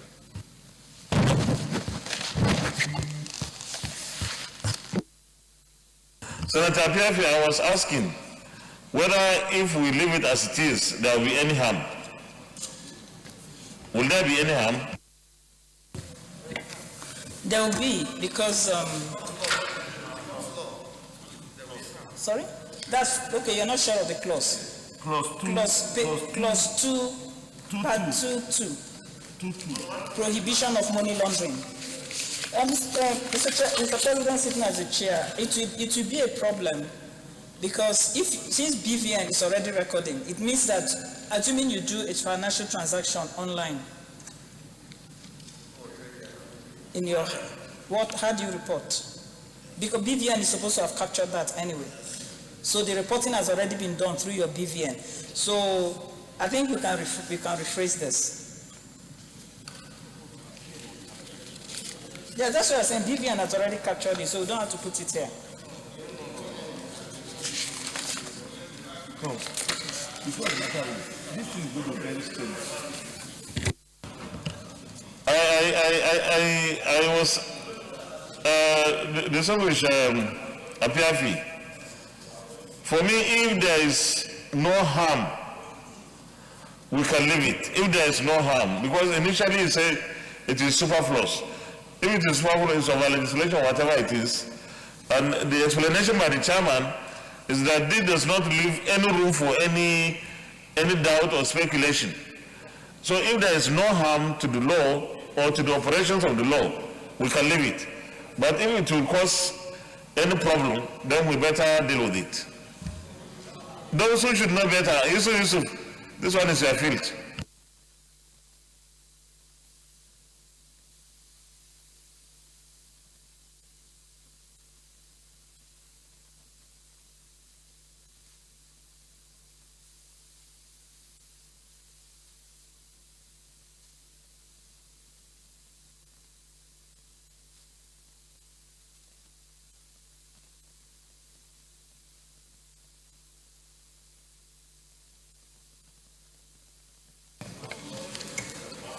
Thank you very much. The intent of this clause is to make things clearer and more adaptable and fair to everybody. So this clause, leaving it there it is, does not create any harm whatsoever. So,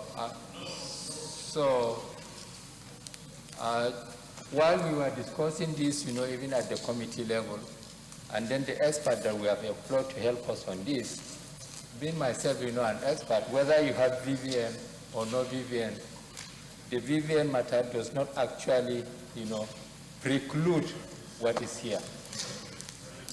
So there's no harm giving this clause. In fact, it enhances, what this bill is intended to have.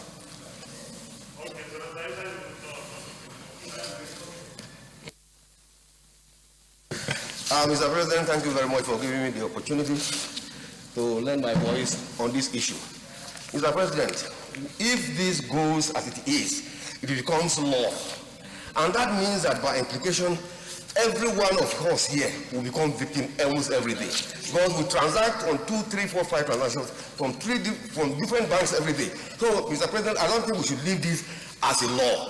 There may be a way to go around it, but this shouldn't stand as it is now, because everybody will become culprit almost on a daily basis. Companies transact with various banks every day. Okay, they can have multiple transactions from different branches, and they have various accounts, okay, domiciled at various branches of.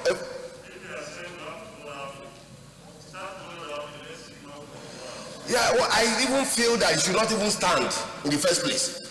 It should not stand. It doesn't matter. The rest. Well, for me, this particular clause should not go the way it is, because it is going to create problems for us. Because if it becomes law, hello, sir. Okay. You say, please, you have said your own. Please allow others to. You say we have to find a way around it. That is to say, we need to do some surgery or amend that thing. Can you propose something?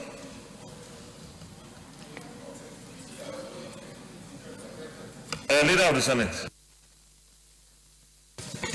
I think, Mr. President, let's look at this clause 2. Let's look at this clause 2 in the context of the language, what it says. Not the intended, what it says, the actual meaning.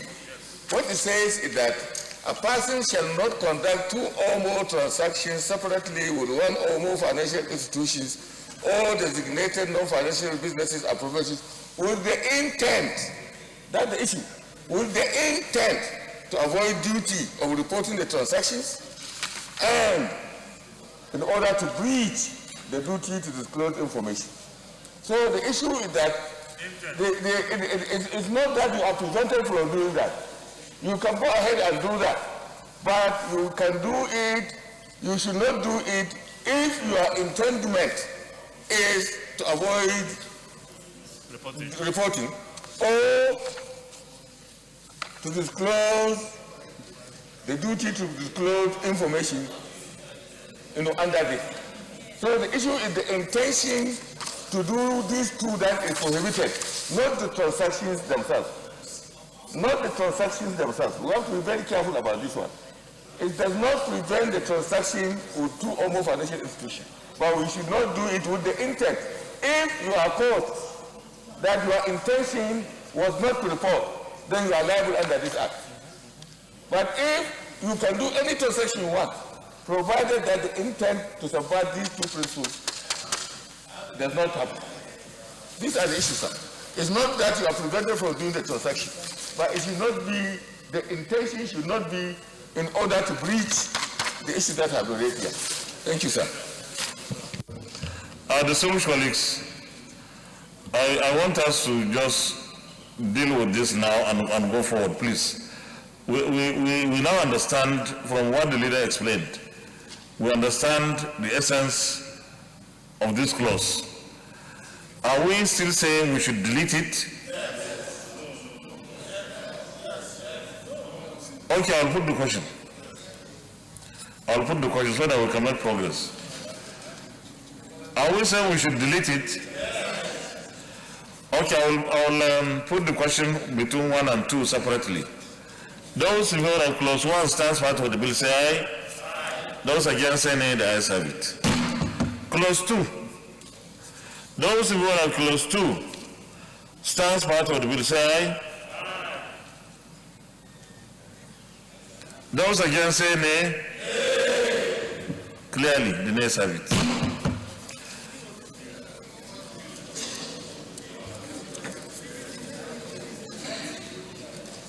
Well, if there is problem, it will come back here again.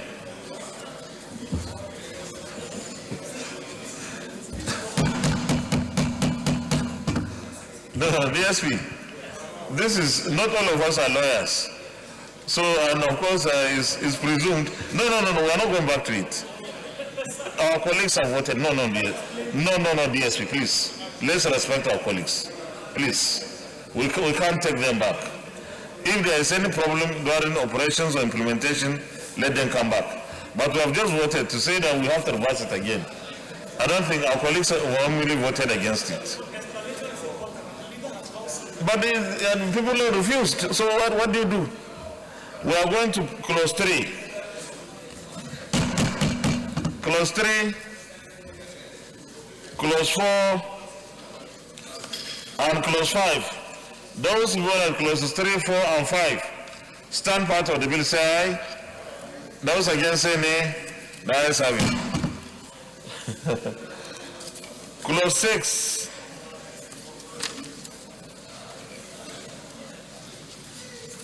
Clause 6 on page 11.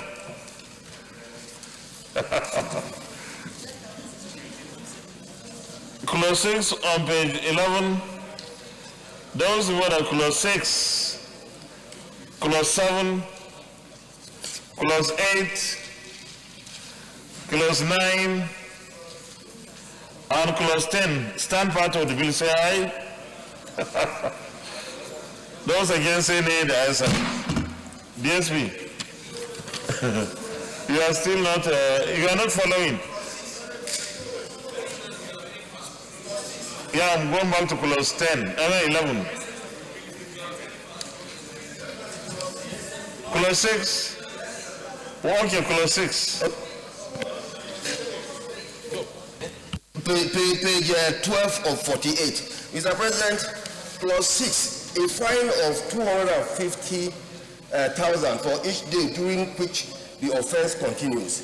I think the issue of 250,000 as an amount for whatever nature of offense is committed, irrespective of the magnitude of the offense, to me, is not supposed to be. I believe that 250,000 should be the minimum penalty, and that penalty in itself should be graduated depending on the amount. We cannot say 250,000 flat. It should be graduated subject to minimum of 250,000.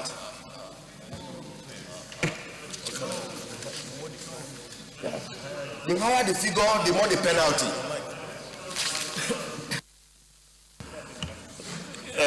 Our colleague inside Jibril has taken us back to clause 6, and he is suggesting that the penalty should be a minimum of 250,000 rather than 250,000, so that if it is higher in terms of criminality, the penalty can be much higher, maybe 5 million or even more.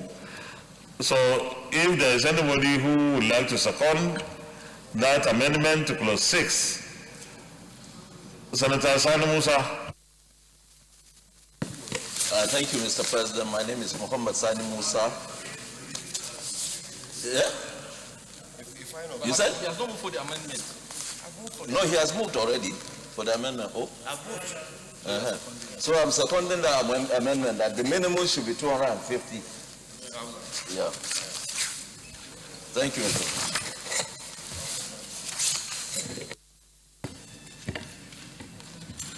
Observation, Mr. Chairman. Please, clause 3. Clause 3, please. Clause 3. Okay, thank you.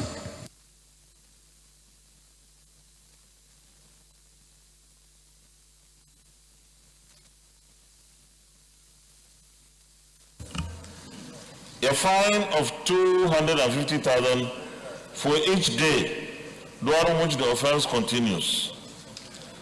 So there's an amendment being sought by Senator Issa Jibril that it should read a fine of not less than. Is that what you're suggesting?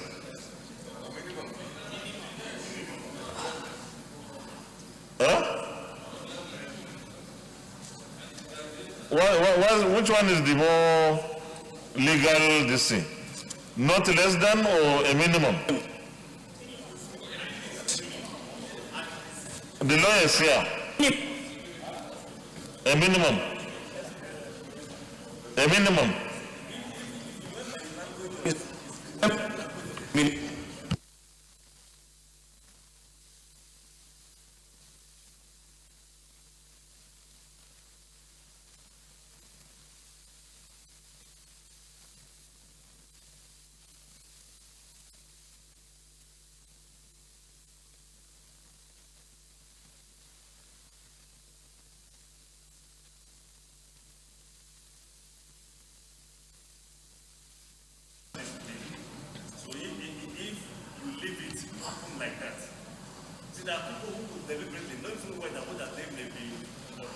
No, DSP, there's an amendment being sought at the moment that a minimum of 250,000. That amendment has been seconded by Senator Sani Musa, and I'll have to put it to vote. I just wanted us to understand what we are voting for. Minimum. Okay, that's the word. So a fine or a minimum fine. A minimum fine of 250,000. Is that okay? So those in favor that clause 6 as amended stands part of the bill, say aye.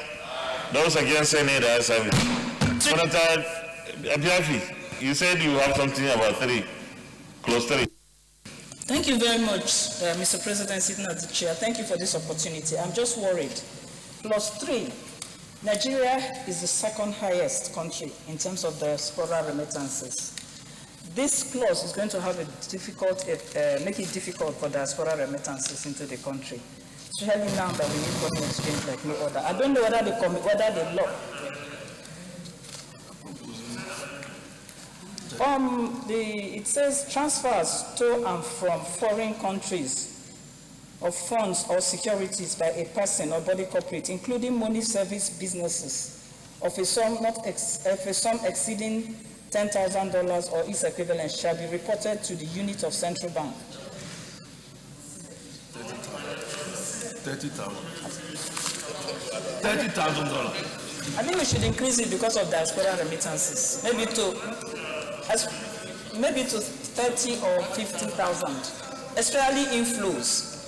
We should increase inflows. We shouldn't tie ourselves down because they want us to. I second it.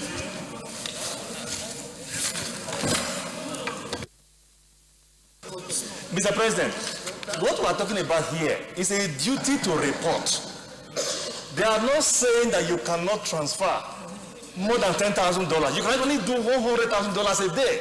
It is just a duty to report. No. To report. This is a consonance with global best practices. Today you can walk into the United States with $100,000 cash. All you need to do is report it when you get there. It is not illegal to be in possession of $100,000. It becomes illegal if you fail to report it. You see, the obligation to report rests on you and also the financial institution. There's nothing wrong with it, Mr. President. It's not you. The obligation is not on you. At the airport, if it is customs, you report. You feel that you have in your possession cash or financial instrument in excess of $10,000. It is the same thing. It's the same thing.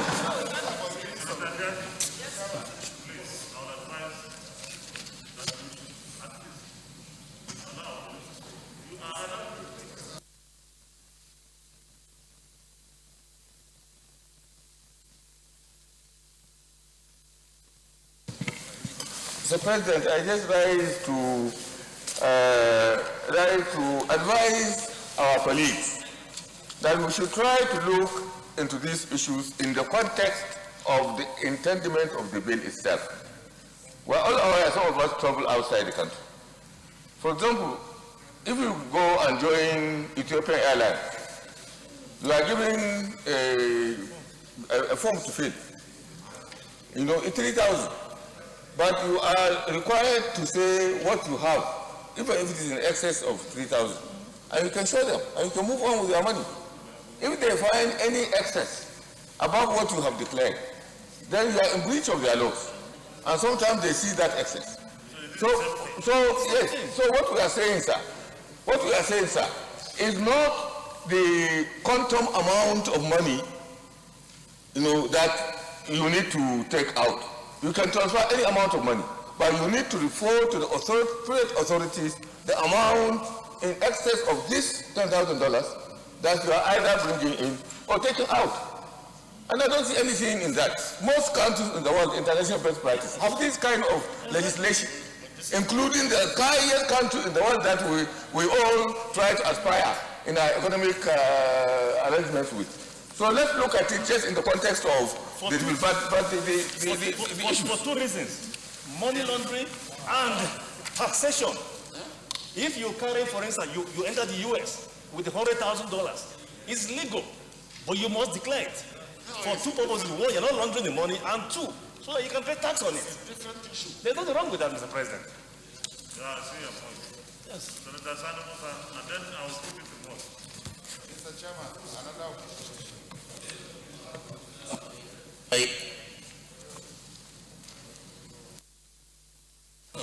Okay, sorry. Mr. President, my name is Muhammad Sani Musa. What Senator Afiafi is saying, I don't want to agree with it, sir. Because banking system now is becoming universal everywhere. When you are sending an inflow, there are certain forms that you have been given to, that give to you at the bank, which you fill, and all those details are there. That is the declaration, I believe this section is talking about. And then when you are going outside the country, just as the Deputy Senate President have said, there are custom decks that you go to report if you have excess of more than $10,000.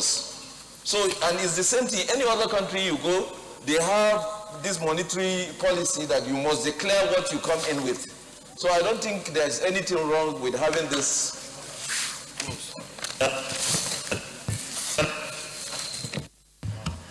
I think the Senate colleagues have already voted on 3. And I'm not convinced that there is anything that has changed. Unless you want me to put the question again. So we go to clause 11. Clause 11 is on page 20, clause 11.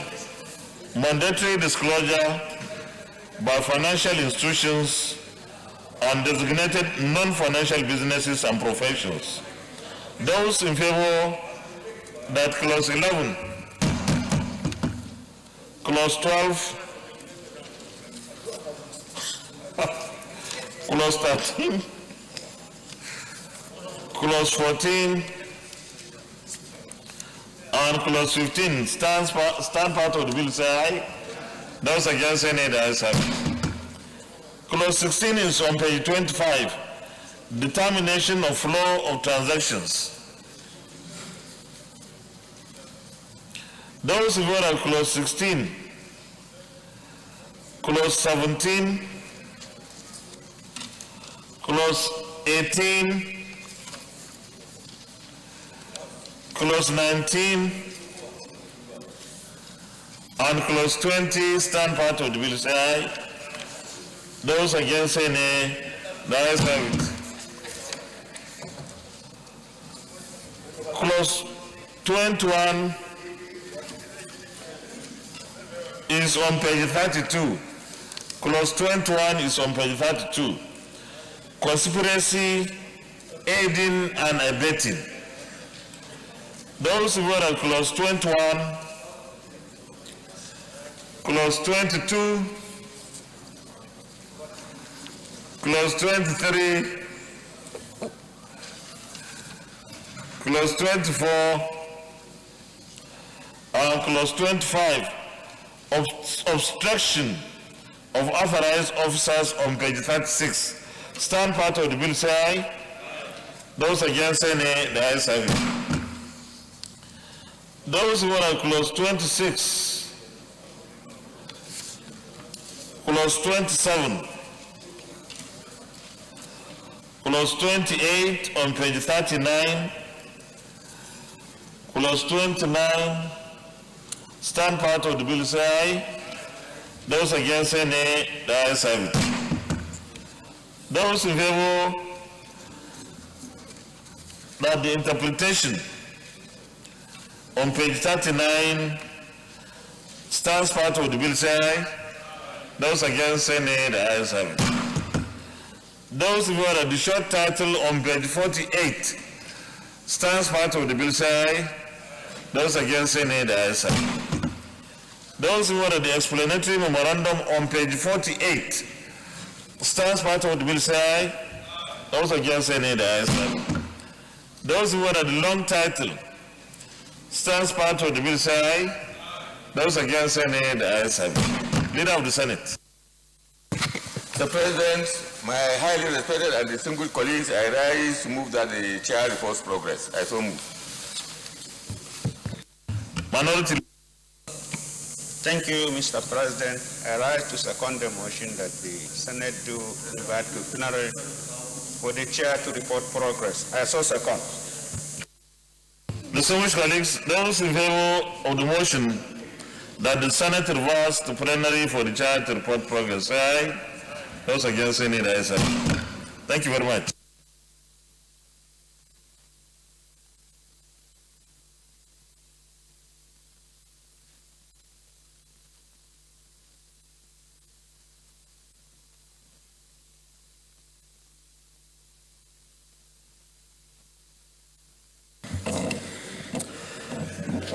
The Senate and the Committee of the Whole considered the report of the Committee on Anti-Corruption and Financial Crimes on Money Laundering, Prevention and Prohibition Enactment Bill 2022 and approved as follows. Long title as recommended. Clause 1 as recommended. Clause 2 negatived.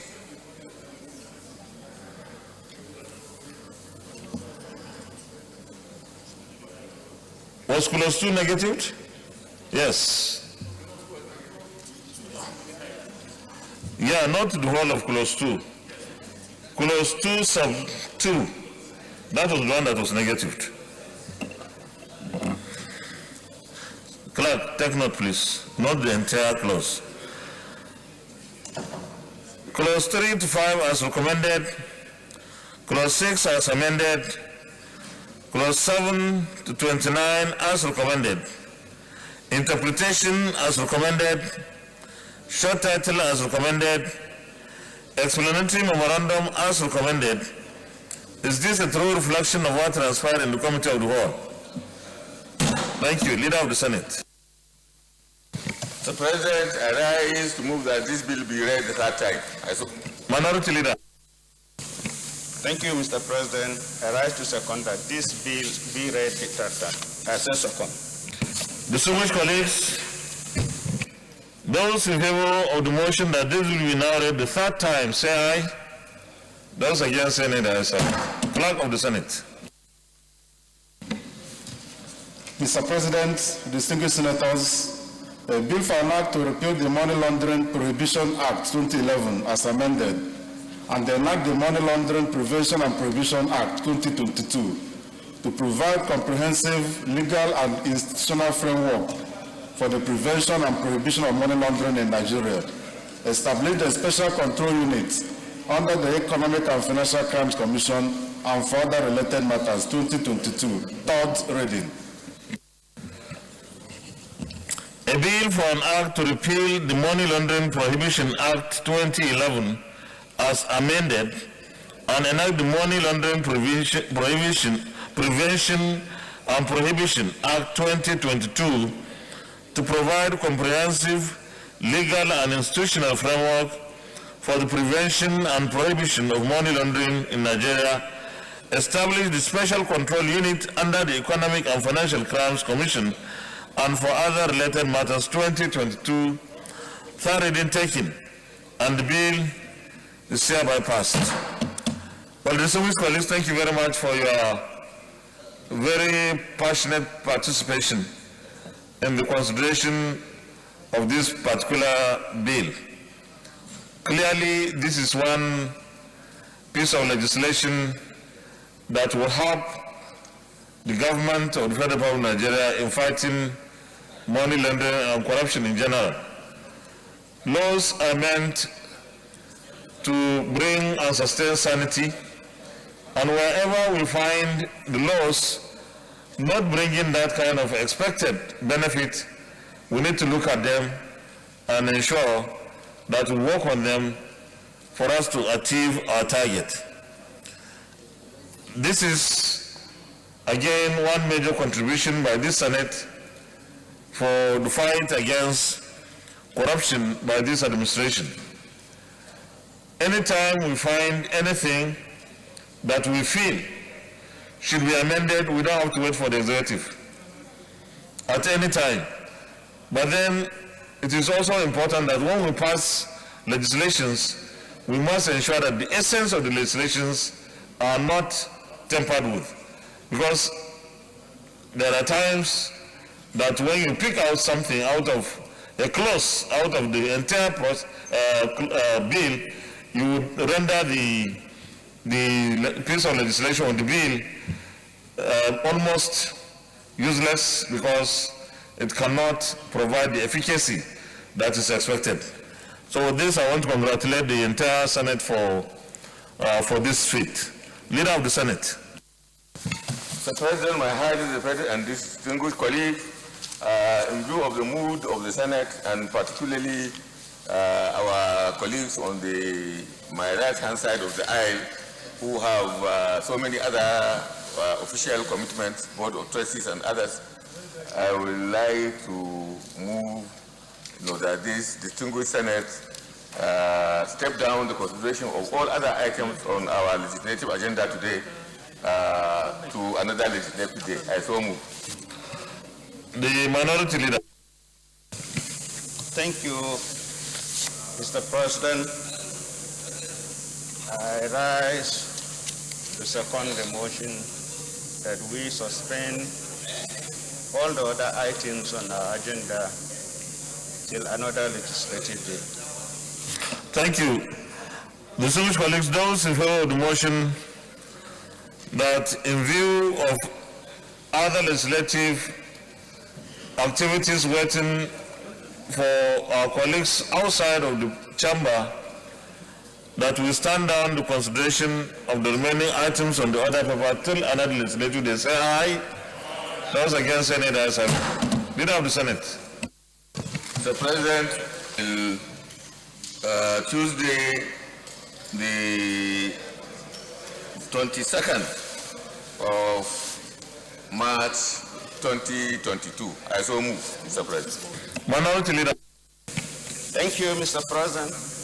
I second the motion that the Senate do adjourn till Tuesday, the 22nd day of March 2022. I so second. Distinguished colleagues, those in favor of the motion that the Senate do adjourn till Tuesday, the 22nd day of March 2022 at 10 a.m. from say aye. Those against say nay, the ayes have it. The Senate is hereby adjourned till 22nd, Tuesday, 22nd day of March 2022 at 10 a.m. prompt. Thank you.